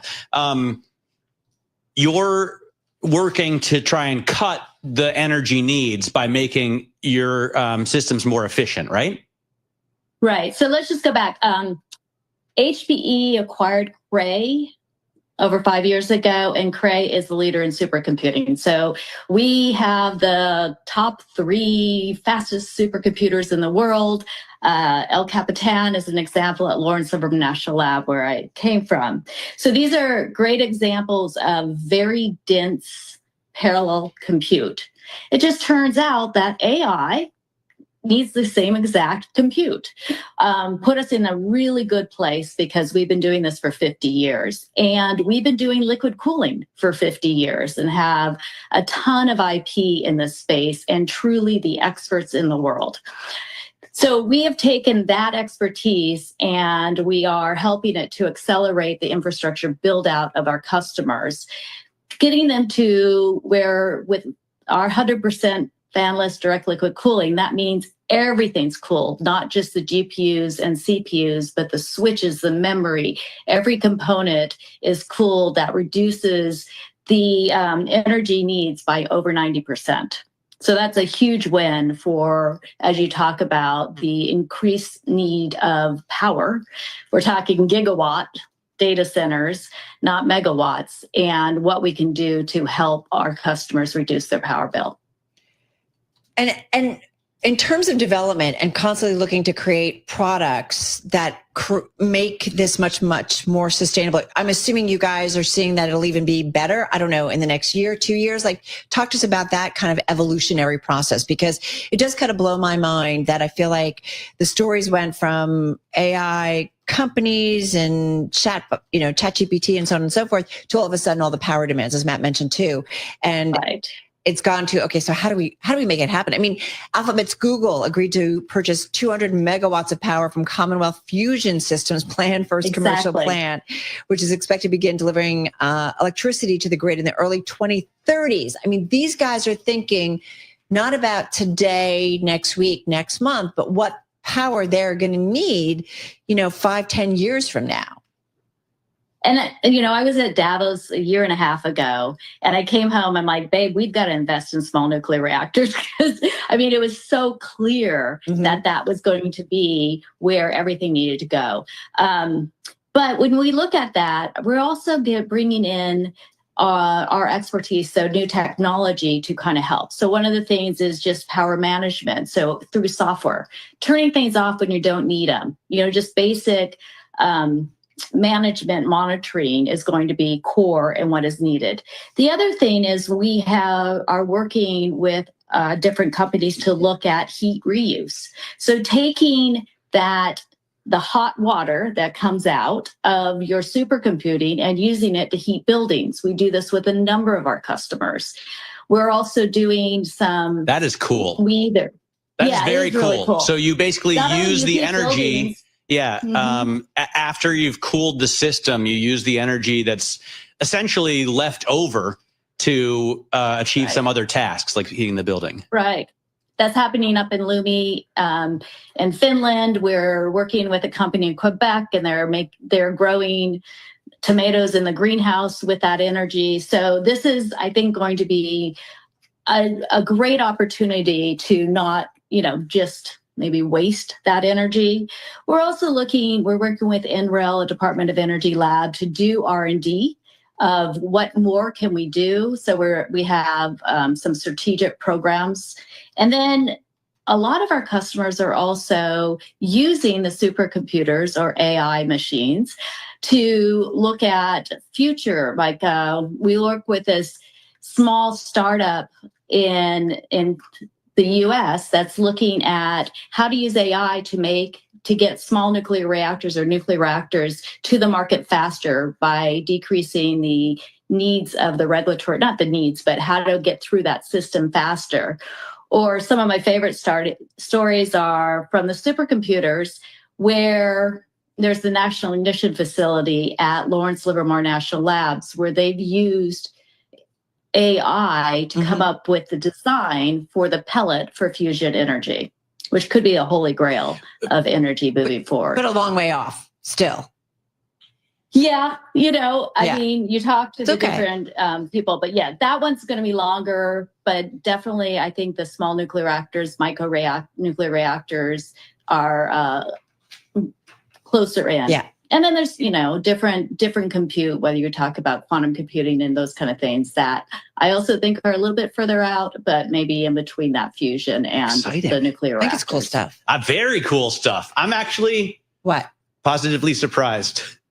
When you said when Carol told me, she's like, we're going to talk about the energy needs of AI. And I was I know. But this is really fascinating stuff. I'm so glad we had you on. My pleasure. I love talking about this. Yeah, we can tell. Come back soon. I really appreciate it. Okay. Trish Damkroger, she is Chief Product Officer, Senior Vice President and General Manager of High Performance Computing at AI of HPE. That's serious stuff. Solid German name, too.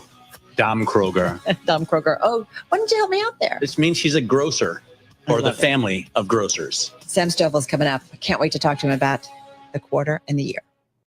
CBS News Brief. Senators are considering a frenzy of proposed amendments to President Trump's tax and spending bill with the clock ticking. We're confident this bill is going to be back at the White House by the 4th of July. White House Press Secretary Caroline Leavitt. The House is being called back to session Wednesday to vote if the Senate can pass the bill. CBS's Jerika Duncan is in Manhattan, where the jury in the Sean Diddy Combs sex trafficking trial began deliberations today. This is interesting that so early on, they haven't even been deliberating for 3 hours yet, and already there's a question about just understanding the instructions. Paris has been put on the highest heat alert level for tomorrow. Temperatures could hit 105 degrees as a record heat wave grips Europe.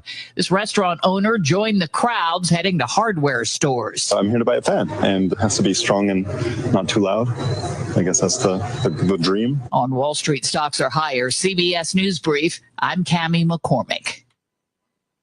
Catch up with the biggest names in business. Listen to Bloomberg Podcasts. The Circuit with Emily Chang. I speak with JP Morgan CEO Jamie Dimon. Odd Lots with Joe Weisenthal and Tracy Alloway. Austin Goolsbee, the Chicago Fed president. And Bloomberg Wall Street Week with David Weston. A discussion with BlackRock's Larry Fink. Listen on Apple CarPlay or Android Auto with the Bloomberg Business app and anywhere you get your podcasts. We have the perfect guest for this topic. Bloomberg Podcasts. Context changes everything. I'm Barry Ritholtz, and I'm excited to tell you about my new podcast, At the Money. Each week, I sit down with an expert to have a 10-minute conversation on a single topic involving your money. Investing tends to reward simple. We weren't wired for this. Use that volatility to your advantage. Spend the money, for heaven's sakes. What's it for? Listen to At the Money every week in the Masters in Business podcast feed on Apple, Spotify, YouTube, or wherever you get your podcasts. This is a Bloomberg Money Minute. Drug company AbbVie is acquiring Capstan Therapeutics for $2.1 billion. Capstan is a startup that's developing CAR T therapies for autoimmune conditions like fibrosis and cancer.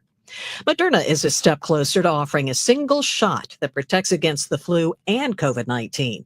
The drug company says its experimental mRNA flu shot was shown to be 27% more effective in adults over 50 than an already licensed flu vaccine. The regulators had said Moderna needed to show efficacy data in its flu shot before they'd approve the combo vaccine. Microsoft has reportedly built an artificial intelligence medical tool that is more successful than human doctors at diagnosing complex ailments. The Financial Times reports the program was tested on more than 300 studies. The AI model solved more than 85% of the cases. Experienced doctors solved 20%. Stocks are up between 0.3% and 0.4%. I'm Nancy Lyons, Bloomberg Radio. Bloomberg Radio, on demand and in your podcast feed. Latest edition of the Bloomberg Intelligence Podcast, a conversation with Anurag Rana, Bloomberg Intelligence technology analyst, on Oracle's big money moves. We think this is part of the Stargate contract. This is something that's going to flow from OpenAI, the combination between SoftBank, Oracle, and OpenAI. So if you remember, there was a big deal, just I think a day or two after the president took office, where Larry Ellison got on TV and talked about it. We think this is a byproduct of that. How is Oracle matching up with its competitors? I mean, I know it's gained traction for renting out computing power over the internet. And of course, it's been targeting a lot of its clients that are focused on AI there. But how does it look in comparison to peers? Yeah, I think, it was really, go back a few years, it was, to be honest, non-existent. About 3 years ago, so the revenue was, just a handful of $1 billion or so compared to, somebody like an AWS, which is now running at a run rate of over $100 billion. So, but this, if you look at it, in last year alone, Oracle's infrastructure as a service business, which is what we look as the proxy for their cloud infrastructure business, had revenues of about $10 billion. So then here comes a contract that in 3 years, they will have $30 billion annually from just one customer. So you could see just the overall what's happening with AI, what is really need so much of computing power to run these models. And this is, again, they are going everywhere, but Oracle is, one of the bigger beneficiaries over here. Hear the full conversation on the latest edition of the Bloomberg Intelligence Podcast. Subscribe on Apple, Spotify, and anywhere else you get your podcasts. Plus, listen anytime on the Bloomberg Business app and Bloomberg.com.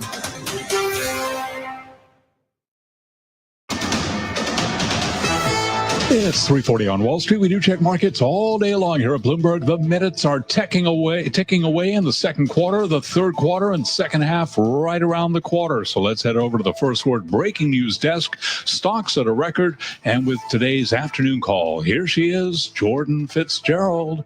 Thanks, Charlie. Like you said, the main U.S. averages are climbing, with the S&P cash up 0.4% and the NASDAQ up 0.5%. Leading the Dow, we have Apple, Goldman, and Verizon, with Boeing, Nike, and Amazon under pressure. Apple's considering using outside AI to revamp Siri, while Meta's launching a superintelligence group. Meanwhile, Trump is threatening to raise tariffs on Japan over rice exports, and the EU said it will accept Trump's universal tariff, but seek some exemptions. B. Riley reporting after the bell, and wrapping things up, the dollar is down, gold is up, and oil is falling. All yours, Charlie. All right. I thank you very much, Jordan Fitzgerald. And for on-demand news 24 hours a day, subscribe to Bloomberg News Now, wherever you get your podcasts. I'm Charlie Pelleton. That is a Bloomberg Business Flash. I'm driving in my car. How about you let me drive? Oh, no. This is not a toy. Who's gonna drive you home? Honey, please, I'll do the driving. Drive on. Excuse me, I want to drive. It's the question that drives us. This is the drive to the close. The funky music will drive us till the dawn. On Bloomberg Radio. All right, everybody, we've been talking about the S&P 500 set for its best quarter since December of 2023, where we've got just about 18 and a half minutes to go before we wrap up the trading month, the quarter, and the first half of 2025. We've got stocks on track, I think, to close out the first half at or near record highs. Are we at another record?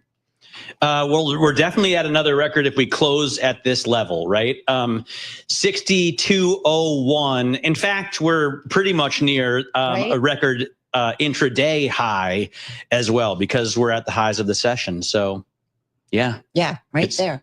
We're almost there. We're almost there. But look, the last record before Friday was 61.44 at a closing level, and 61.47 on an intraday level, and then so we're above that. And then on Friday, of course, we closed higher at 61.73, and we had gone up 61.87. Today we're at 62.02, and we've been up to 62.05. So we could be there easily. Yes. We're there.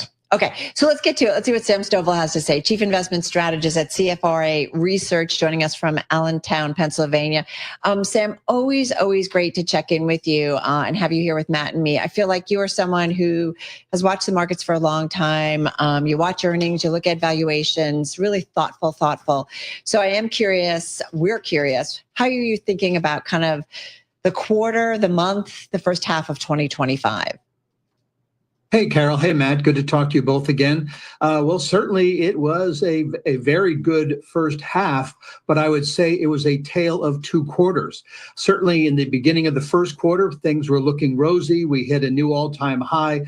Actually, we had 3 all-time highs by February 19th. And then we slipped into a near bear market. But history basically told us that it could probably end up being swift, shallow, and quick to recover because of the speed with which it took to go from an all-time high to the minus 10% threshold, only 22 days versus the more normal 88 calendar days. And so that pretty much led us to believe that when April 8th came along, that it seemed like investors were throwing the baby out with the bathwater. We thought it was time to move back in. What do you see in terms of valuations here, Sam? And how do they compare to, frothy valuations, or are we there? Hey, Matt. Well, yeah, I guess if you do look to PE ratios, we are fairly elevated. Right now, the S&P 500 is trading at 2 standard deviations above its 20-year mean. It's more than 1 standard deviation above the 10-year mean. So whatever time frame you choose, if you are either bullish or overly bullish, when we look to the benchmarks themselves, the only ones that really look attractive on a discount to their long-term average relative PEs are the staples, energy, healthcare sectors, but also looking at the mid-cap 400, which is at a 21% discount, small cap 600 at a 25. And even though developed international was up nearly 20% in the first half of this year, they're still trading at a 15% discount to the 10-year average relative to the S&P 500. So does it matter to you? I'm looking at an S&P that's up about 5.5% year to date here, Sam. I'm looking at the Bloomberg Magnificent 7 Total Return Index. It's up about not even 2% this year. I mean, where does the Mag 7 fit into all of this? Well, the Mag 7 certainly drove us to these heights early on. And now what we have found is that investors are saying, I don't want to be bearish because bull markets don't die of old age, they die of fright. And what they're most afraid of is recession. And since it seems as if we have sort of convinced ourselves that a recession is not imminently around the corner, then we can have some continued highs. So I think investors also believe that while prices lead fundamentals, that implies that second quarter earnings right now, which are only expected to be up 2.2%, according to S&P Capital IQ consensus estimates. Basically, it says, rarely can you injure yourself falling out of a basement window. That number is set so low, it would be hard for management to have not managed expectations. Sam, I know you and your father have diligently tracked United States markets for, I'm going to say, not a century, but a long time, I'm right? just going to say, I remember your dad at Financial News Network. I was just a little producer starting out in business. But what I was going to ask, talking to your dad. Exactly. No, and that's why someone earlier said, what do you have on the show today on Business Week? I said, legend. We have Sam Stovall. Totally. So I was excited to talk to you. But I wonder what you think about the European outperformance, as you guys have, I'd imagine, focused on U.S. indexes, U.S. markets. But this year we see European markets outperforming the U.S. like never before. And I know part of that is, if you're a dollar investor, you've made 40% on the IBEX 35, for example. Part of that's the depreciation of the greenback. But what do you think about the outperformance of overseas markets? Well, I think it's an indication that investors are not willing to retreat, but rather to rotate. Let's move into those areas that still look attractive or that have some potential of reversion to the mean, because let's face it, the mid caps, small caps, international stocks have underperformed the large caps in 12 of the last 15 years. And so it seems as if investors are saying maybe this will become their day in the sun. Our expectation is for a continued weakening of the dollar this year and next year. So that would sort of help offering some tailwinds, at least in terms of conversion of earnings and of price gains. So it's a reminder that diversification can still work, especially when you realize that 40% or so of the revenues for companies in the S&P already come from overseas operations. But even with that, sometimes it still can be helpful to diversify overseas. Hey, Sam, just got about 30, 40 seconds left. We're getting ready. We're just a couple of weeks away from the start of the next earnings season. JP Morgan kicking it off shortly. What are your expectations, what those earnings might show us, and how that fits with current valuations, just quickly? Well, I think that because earnings expectations have come down so much, that's why the valuations look elevated. At the beginning of the year, only 4 sectors were expected to show year-on-year declines. Now we're looking at 7. And so I think that this could become the 63rd of the last 65 quarters in which actual results exceed end-of-quarter estimates. All right, going to leave it on that note. Sam, as always, we really appreciate it. Sam Stovall, Chief Investment Strategist over at CFRA Research, joining us from Allentown, Pennsylvania. Hey, do want to mention, folks, a headline crossing the Bloomberg terminal as expected. And as we talked about earlier, President Donald Trump signing an order terminating Syria sanctions. This is coming from the White House. So signing this executive order terminating U.S. sanctions program against Syria, essentially to boost the nation's struggling economy and support the new government. So it does look like, at least our earlier reporting says, the order would maintain sanctions on President Bashar al-Assad and his associates, as well as drug traffickers and the Islamic State. But we'll look for some more reporting out of that. You can read all about it at Bloomberg.com. Do not go anywhere. Matt and I counting you down to the close and heading over to our TV colleagues in just a moment. 10 minutes to go. This is Bloomberg.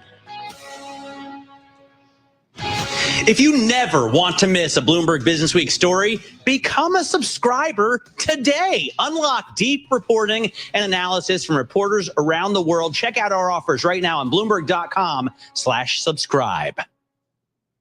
Live business news, breaking global headlines, and conversations with the names that move markets. Listen to Bloomberg Radio on command anywhere you have an Amazon Alexa device. Just say, Alexa, play Bloomberg Radio. This is a Bloomberg Money Minute. You won't find a Nintendo Switch 2 for sale on Amazon. Nintendo pulled its products from the website due to unauthorized sales. It says third-party merchants were selling Nintendo games on Amazon that undercut Nintendo's advertised rates. Sources tell Bloomberg some sellers were buying products in bulk in Southeast Asia and then exporting them to the U.S. The Dubai chocolate trend is having a ripple effect on the pistachio market. The chocolate bar stuffed with gooey pistachio cream was introduced more than a year ago by a chocolatier in the United Arab Emirates, and it then went viral on TikTok. Pistachios are now 17% more expensive than they were a year ago. Yoplait and Go-Gurt could be in for an overhaul. Lactalis, the dairy maker that completed the purchase of General Mills' yogurt business today, says it will assess the ingredients in the products to reduce sugar and artificial ingredients. Stocks are gaining ahead of the close. They're up between 0.4%. I'm Nancy Lyons, Bloomberg Radio. When news breaks across the globe, Bloomberg Radio is there. From the Middle East, a ceasefire declared between Israel and Iran, to Europe. The US-UK trade deal comes into effect. And anywhere in the world news happens. We go to Ethan Browner in Tel Aviv. We get more from Bloomberg's Min Lo in Hong Kong. Jumana Versace continues our team coverage in Dubai. Listen on Apple CarPlay or Android Auto with the Bloomberg Business app. And always on Bloomberg Radio. Context changes everything. A lot of times, big economic forces show up in our lives in small ways. 4 days a week, I would buy 2 cups of banana pudding, but the price has gone up, so now I only buy 1. Small but important ways. From tech billionaires to the bond market to, banana pudding. If it's happening in business, our new podcast is on it. I'm Max Chafton. And I'm Stacey Vanek Smith. So listen to Everybody's Business on the iHeartRadio app, Apple Podcasts, or wherever you get your podcasts. Every Bloomberg Radio show. This is Bloomberg Surveillance. You're listening to Bloomberg Business Week. Every Bloomberg podcast. Welcome to the Odd Lots podcast. This is The Big Take. Every Bloomberg News headline. A Bloomberg News exclusive. Historic moves in the Treasury market. Catch every moment of Bloomberg Radio inside your car. This is a joy. The Bloomberg Business app, now on Apple CarPlay and Android Auto. Download it free in the Apple App Store or on Google Play. Bloomberg Radio. Context changes everything. This is Bloomberg Business Week Daily with Carol Massar and Tim Stenovec on Bloomberg Radio. All right, TikTok, everybody. In just about 7 minutes, we're going to head over to our TV colleagues, counting you down to the close on this Monday. Carol Massar, sorry, I always do that to you. I'm not Tim Stenovec. I know. It's just mind. It's remote. It's like, you know that. Like, you're used to. I'm very happy to have you here. Well, you know that. Yeah, I get it. Matt Miller in for Tim I don't Stenovec. hate it because I love Tim Stenovec. I know. Who doesn't love Tim? But we're very such a good different guy. people, right? I mean, you're very different critters. Yeah, I wear Totally. glasses. He wears glasses. He has hair. He has hair. Yeah. you have. Are we going to talk about Apple here? Yeah, I want to do that because Apple's up more than 2% in today's session. I mean, love the story. Apple considering using AI technology. And this is a Gurman scoop, by the way. Yes. So our Mark Gurman has, I would say, the best reporting on Apple in the industry. On it constantly. And so apparently Apple considering using artificial intelligence technology from Anthropic, PBC, or OpenAI to power a new version of Siri. So potentially sidelining its own in-house models. It's just kind of wild, right? Apple creates stuff in-house, right? And just kind of blows us away. But they've had a hard time getting Siri together. Yeah, and it's really hard. It's difficult for me to understand because they have hit it out of the park so many times in the past. They do everything better than anyone else. Even if they don't do it first, correct, they always do it best. And that's why we all have the iPhone, the MacBook, the iPad, Apple TV. I like Apple Music better than Spotify. We have Apple Music. So why can't they make Siri better than Sam Altman? You know, why can't they do a better version of AI than Anthropic? Why can't they beat out even Google Gemini? I don't know if they didn't start throwing money at it early enough. I mean, maybe they're not willing to pay the kind of money that Mark Zuckerberg is looking to pay to his super intelligence team. I mean, Meta's being so aggressive, right, in terms of their AI initiatives. But maybe it's also a smart move on Tim Cook's part. Maybe he's like, you know what? Why would we spend billions of dollars on this when we can just go and license the technology from OpenAI or from Claude? Do you know how old Siri is? How old? Don't cheat. 12 years? Originally released in 2011. That's a long time. I was pretty close, Carol. I know. You're usually pretty good on that stuff. Hey, so it's 14 years old, but it's so behind certainly what we're seeing with some of the AI chat bots, right? I mean, you use them a lot. It's pretty bad. Not even compared to an AI chatbot, just at the tasks you expect from it. We have Google Home at home. It's just never advanced Siri. Yeah. I feel like Apple limits Siri itself because she oftentimes isn't allowed to tell me stuff that I think she could. But yeah, it's nothing compared to OpenAI. I love, by the way, I use ChatGPT all the time, and I've started to have conversations with ChatGPT about its own limitations. Yeah. So, for example, I'm always using it to try and do work on old Harleys now and previously Ducatis. And it tells me, look, I just don't have that much information on this data set. Like if you want medical advice or healthcare stuff, I can help you much more. But I don't know how much time you've spent with Siri. Like I'll be in the car and like yell out to Siri and I just don't get anything or nothing useful, or it just doesn't take me where I need to go. So, they've been really way behind on this. And so whether or not this will ultimately, let them finally move ahead. So it will be amazing once, because obviously for Siri, I just ask it to do the stuff I know it can, like give me directions and play this song. But it's always not so great. No, it's not always so great. Even when you ask that, with OpenAI, you can have a conversation with ChatGPT. Yep. And I would love to be able to have that kind of conversation with Siri. And I'm sure that will happen within the next 12 months. We're just going to point out, we're going to catch up with our Mark Gurman in the next hour. So see what else has he's learned. It sounds like they're in early stages of this and maybe reaching out to outside AI models to beef up Siri. So we're going to dig into that. Having said that, we are looking at shares of Apple.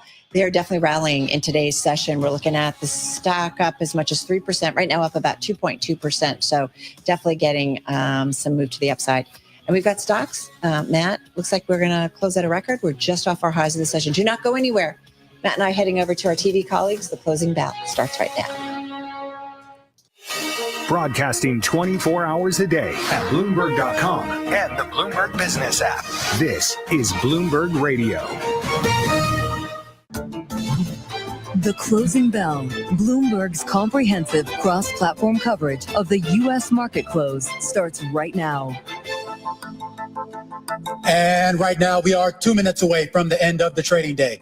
Romaine Bostic alongside Scarlet Food, taking you through to that closing bell with a global simulcast. It starts right now. Carol Masser in the radio booth. Matt Miller filling in today for Tim Stenovic as we welcome our audiences across all of our Bloomberg platforms, including our partnership with YouTube as we close out the month and the quarter, Carol.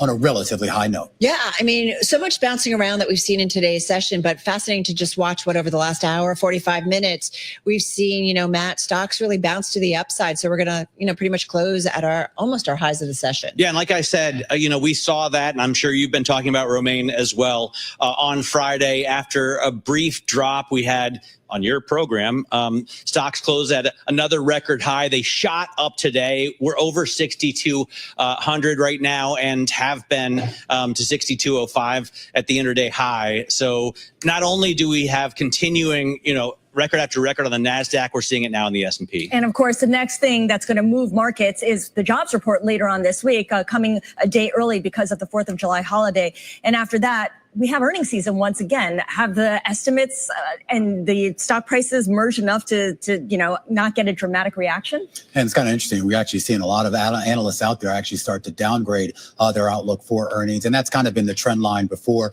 It'll be interesting to see what those second quarter numbers say. But Carol, I do just want to point out real quickly, too, we are now also talking about a market, not just at record highs, but now heading into overbought territory with the RSI on the S&P above 70. No, it's a really good perspective. You got to look at the valuations, right, in terms of where we are. All right, as we get the closing bells here in New York, let's walk you through the numbers. A lot to parse with the S&P, the Dow, and the NASDAQ all in the green on the day. The NASDAQ 100 closing out at a fresh record high, up 0.6%. The NASDAQ composite up about 0.5 percentage point on the day, while the S&P 500 also adding about 0.5 percentage point on the day. And we should point out on a quarterly basis, we're talking about gains of about 11% on the S&P 500 and about 18% on the NASDAQ. The Dow getting involved on the day and on the quarter as well, though its quarterly numbers only up by about 5% for the quarter. The Russell 2000 higher fractionally on the day, and for the quarter, it looks like it's going to log a gain of about 8%. All right, to the S&P 500 back there I go. And Scarlett, you've got 348 names to the upside on this Monday, 154 losing some ground and 2 unchanged. All right, let's take a look at the IMAP. And what it shows is that there are only 2 sectors that finished in the red. Consumer discretionary led by the auto companies, down about 0.8%. Energy also down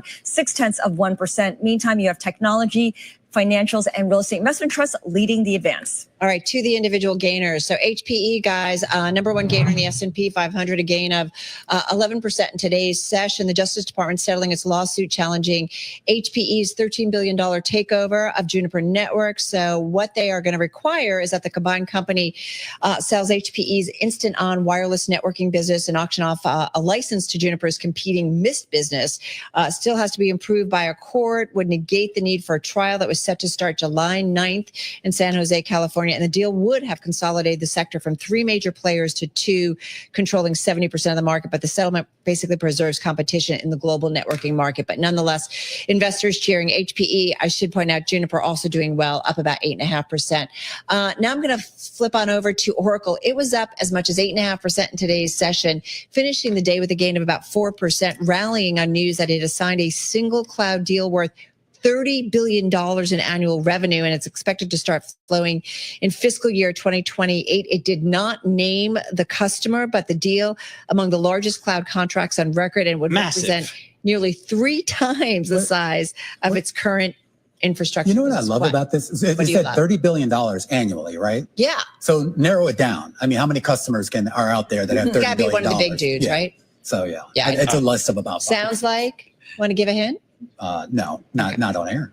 Okay. It's just gigantic. I mean, consider that Google was paying $20 billion a year to Apple, and that was already a mind-blowing figure to put Chrome front and center.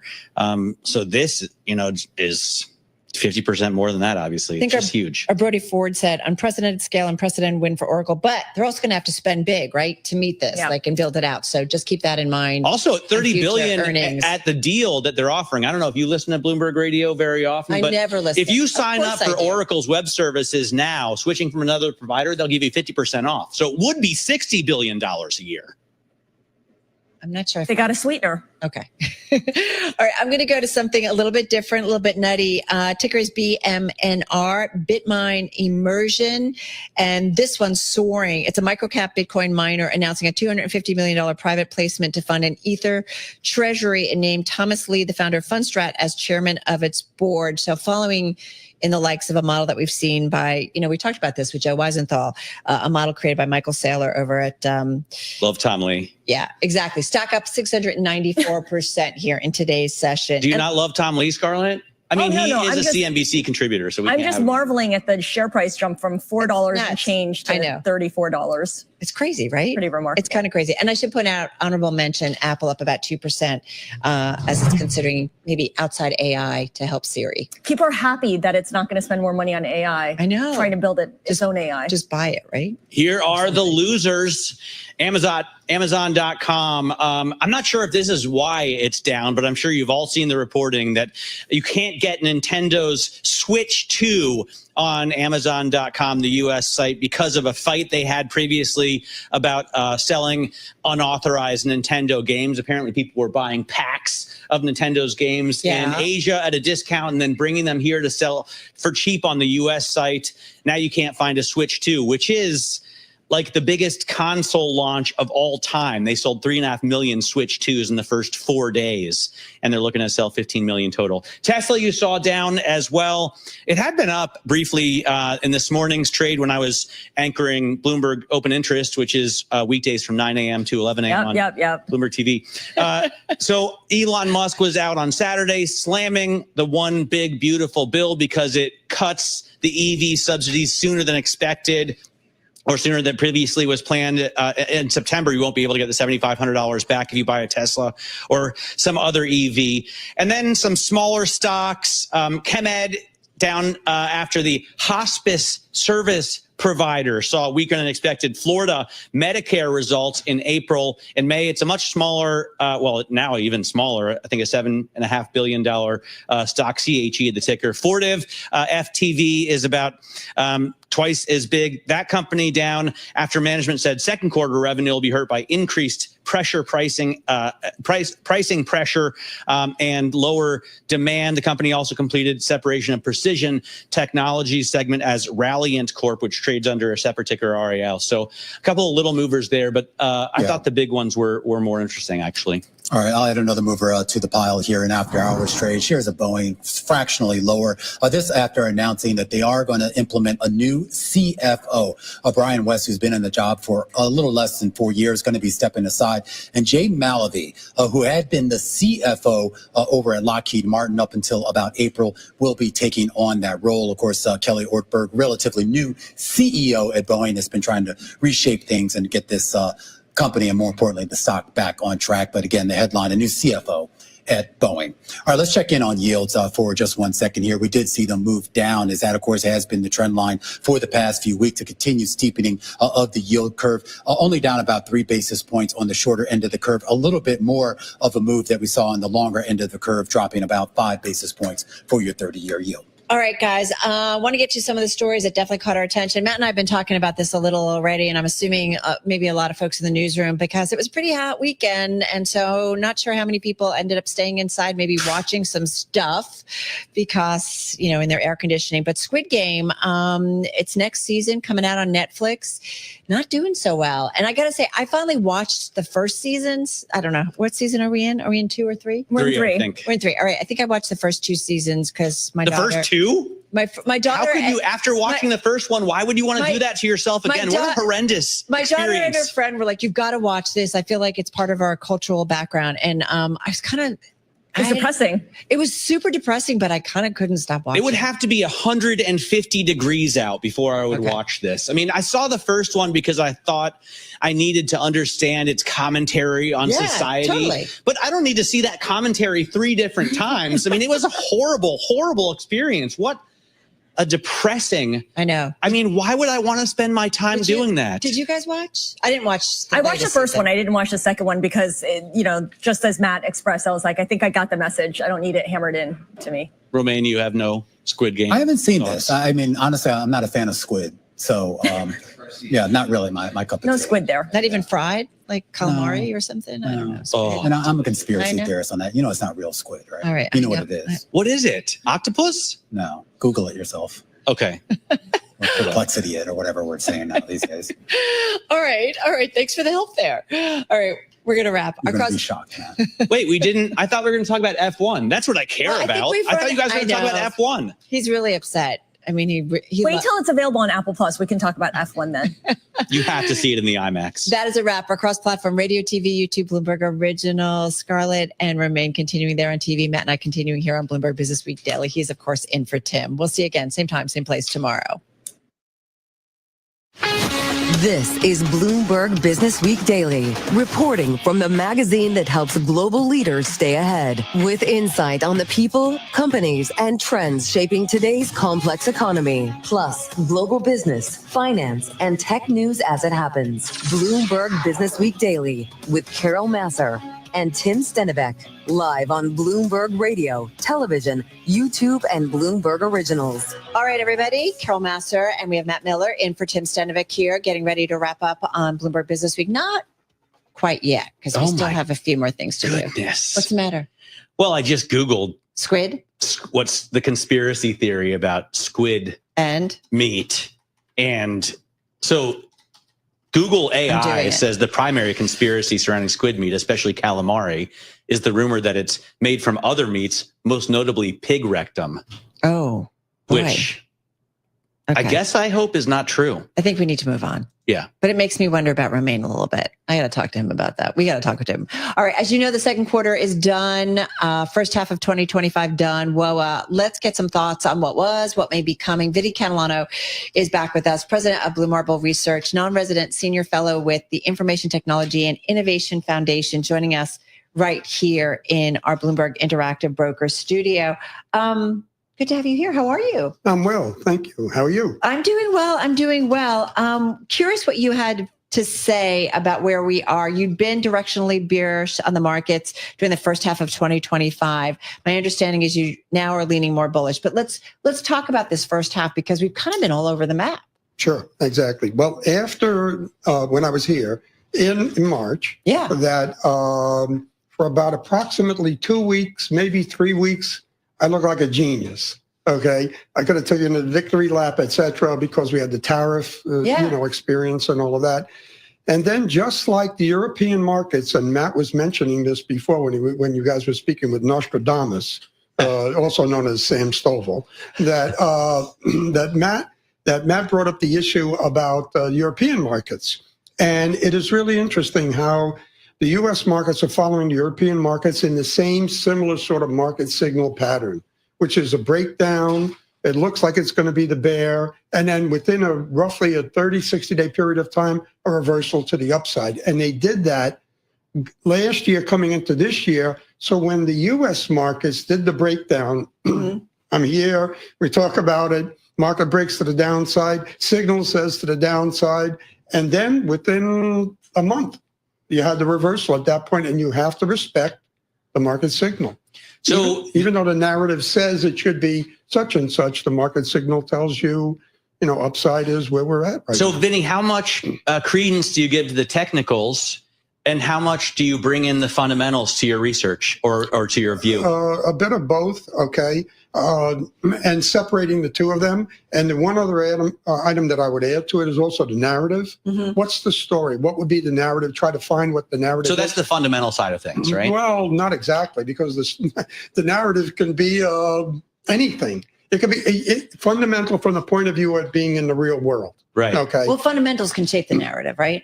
The fundamentals do shape the narrative, exactly. And it can be value. You guys are talking again about valuation before and all that. So it could be valuation, could be one of the narratives. Well, it's, too high, too low, and Sam was giving you the mix between the various different categories. So, but the narrative can be a whole range of different items. So my recommendation is that you separate the two.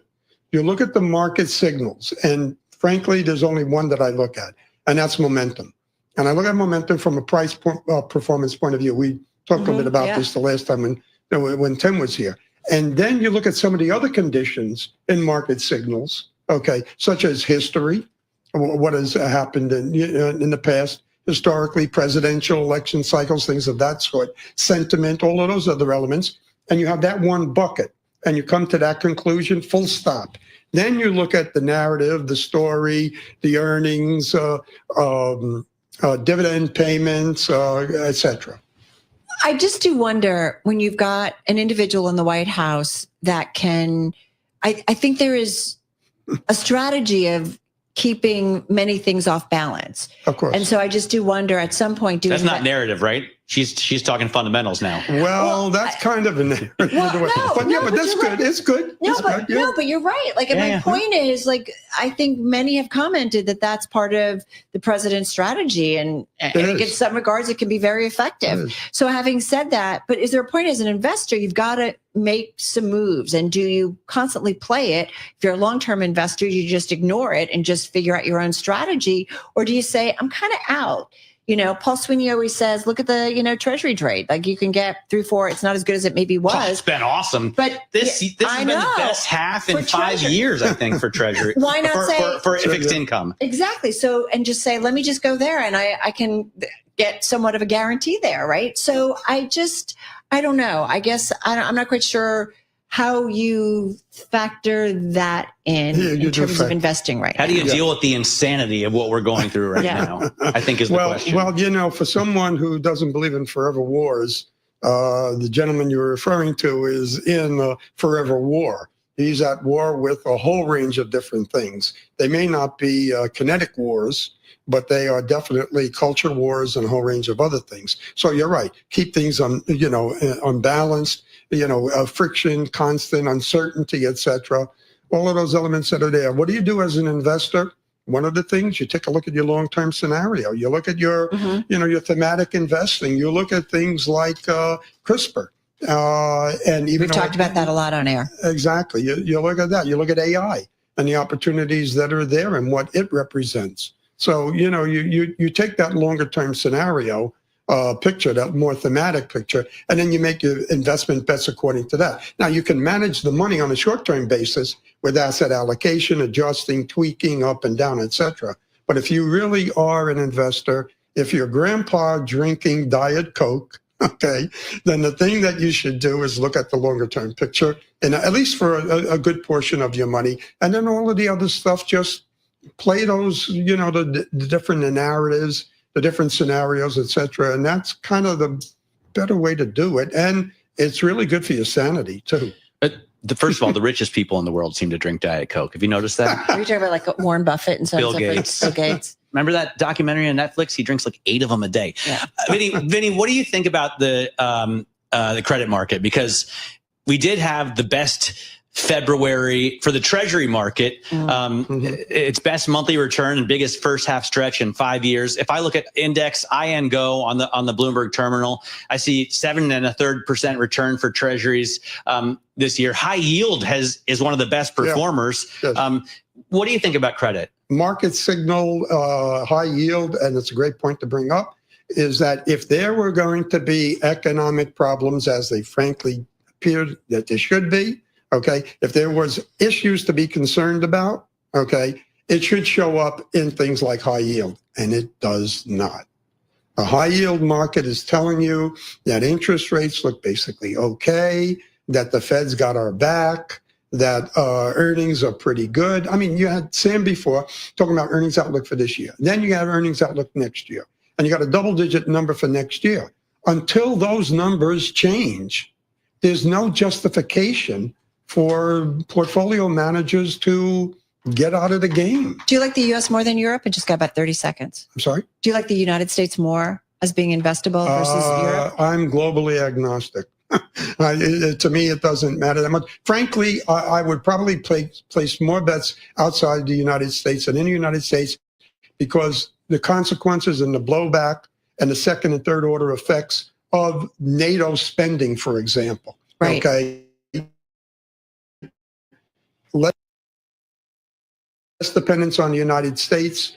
Who knows what the consequences are of that? But you got to figure that it's going to lead to some positive things for those companies in other markets. Yeah, we've seen really that reversal as well, even in tech. Yeah. Vinny, awesome having you on. Yeah, great to have you here. Thank you. Vinny Catalano there. This is Bloomberg. Sedicase efficacy chain, also known as chain of efficacy, a digital chain. A chain is only as strong as its weakest link. Educate, efficiency, effectiveness, and evolve. So whether you are doing market research, studying, doing market analysis, or making a critical financial decision, get the latest breaking, developing market news in the cryptocurrency markets at www.efficacycoin.com. Efficacy Cryptocurrency News is powered by Case Capital Markets.